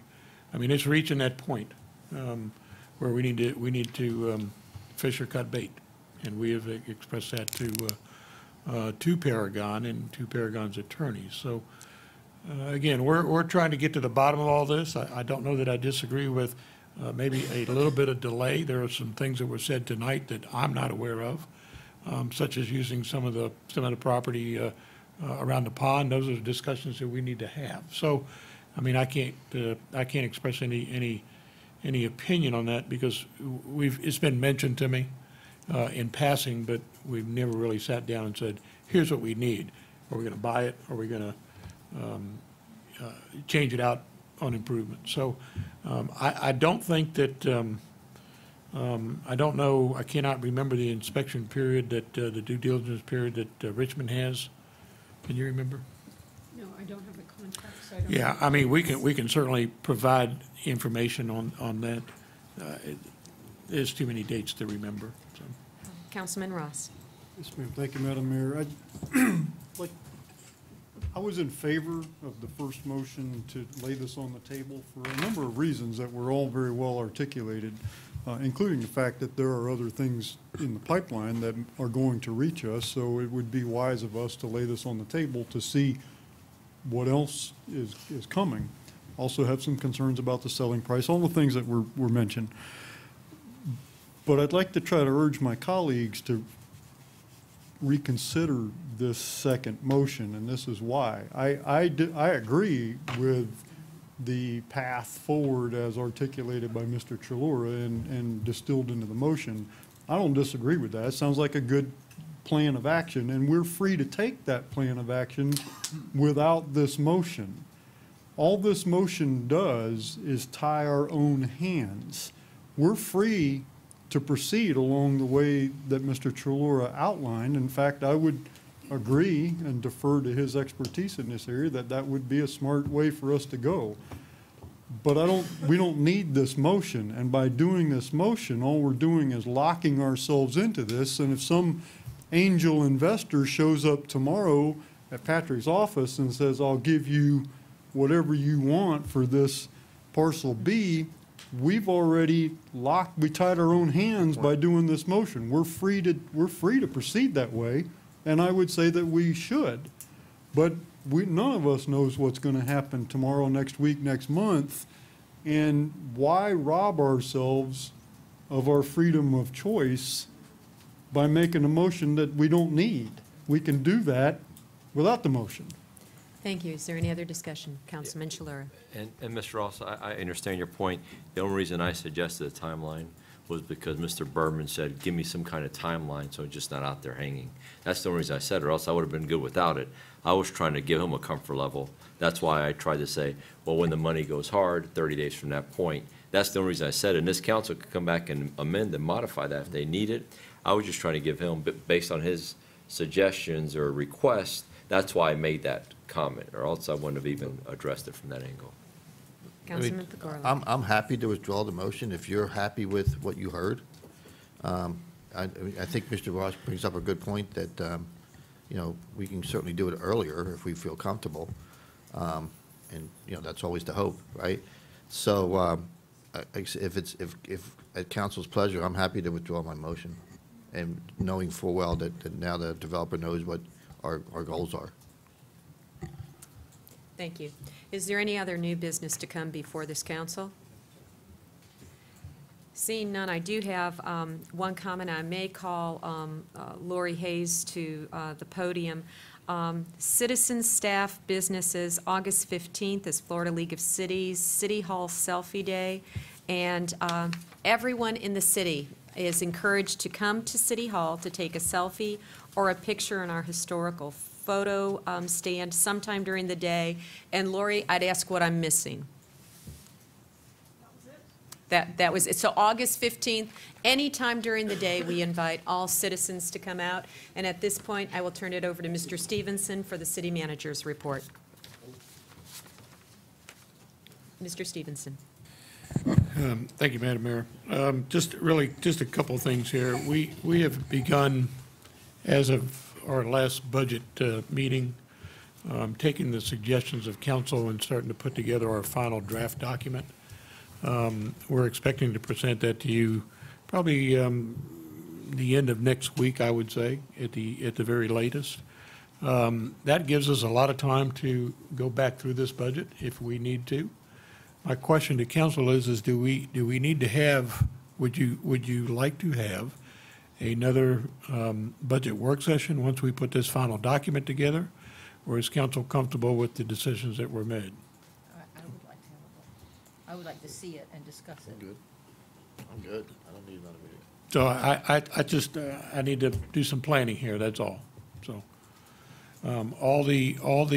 the only thing that will not be in there that I need a decision on is the 3% increase that we proposed in the sanitation rates. That is not being built into the final draft that you will have until we have some clear direction on that. So the current budget is going forward without the 3% increase? That is correct. That's fine with me. Council, what is your pleasure on having an additional workshop? Councilman Shalura. If there's no changes, I'm fine. Councilman Donahue. No, there will be changes based on what we approved, correct? Because the budget you presented us will be changed by what we voted on as far as the millage. There are not substantial changes being made to the budget that we presented to you in the last meeting. Direction that we had gotten, I think, on really just one line item was trying to solidify who were we contributing money to, and establishing the revolving tuition reimbursement account. We've been able to establish, for the most part, we've been able to identify those individuals that we were going to give money to based on the presentation that we did at that last workshop, and taking the balance of that $50-some thousand and basically putting $25,000 into a revolving account for our tuition. That will be part of your budget that we present back to you. So, and we've got 2 hearings in September that this budget will get presented. If there are some minor tweaks that need to be done, we'd be more than happy. Again, we plan on getting this to you by the end of next week. It's pretty well put together. There's still time to have some discussion if there's some particular heartburn that one of you have as far as an individual item. I mean, we have time to do this. So. Thank you, City Manager Stevenson. I'm Councilman- fine with discussing it during the budget hearings if there's any issues that need to be brought up. I'm fine. I'm fine.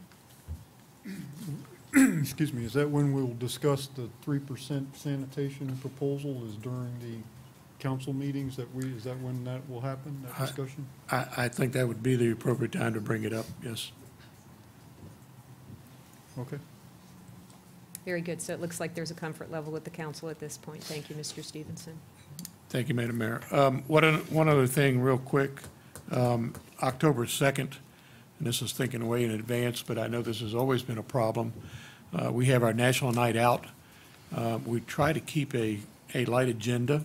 That didn't happen last year. I think most of us showed up when everybody else was leaving. I missed it entirely. So I'd like to lay something on the table and see if council would consider this, is to have that council meeting, again, be as light as we can possibly have. We had this discussion at staff level today in trying to move things around, but I would propose that we have that meeting starting at 5 o'clock instead of 6 o'clock. That will give everybody a chance to enjoy National Night Out. I'm okay with that. Yeah. And we can advertise it Looks- accordingly. Looks like you have a So consensus. October 2nd, I believe. Is that the right date, Chief? So instead of meeting at 6 o'clock regularly, we'll meet at 5 o'clock. We'll keep the meeting as brief as we can. Thank you. We'll do our best. Does that conclude your report? I don't like missing the flashbangs. Yes, ma'am. Is That's there, all I've got. is there any further business to come before council? I asked earlier to make a comment. That's why quick one. Okay, because we're really kind of past that point, but very quickly, sir. Okay. Well, I was working this project since October last year, actually, and I talked to the city manager, Mr. Stevenson, and he told me it's not listed yet, whatever. But anyway, initially, we made an offer for both the properties because we want both the properties. But I was advised to slow down, just take one first, then take the second one. I'm authorized through my client, I can propose, hopefully resubmit a proposal for both the properties. And, just one thing for everybody is, there's a saying, one bird in hand better than 10 on the tree. So now I'm negotiating other property in Spring Hill. It's already complete 35,000 square feet plaza for my client. But he refused. He said, no, I want to wait. I want Temple Terrace because I live in Temple Terrace. I have my business Temple Terrace. My first priority, Temple Terrace. So I hope he's not going to be diverted to go somewhere outside Temple Terrace. Thank you, sir. Thank you. And our meeting is adjourned.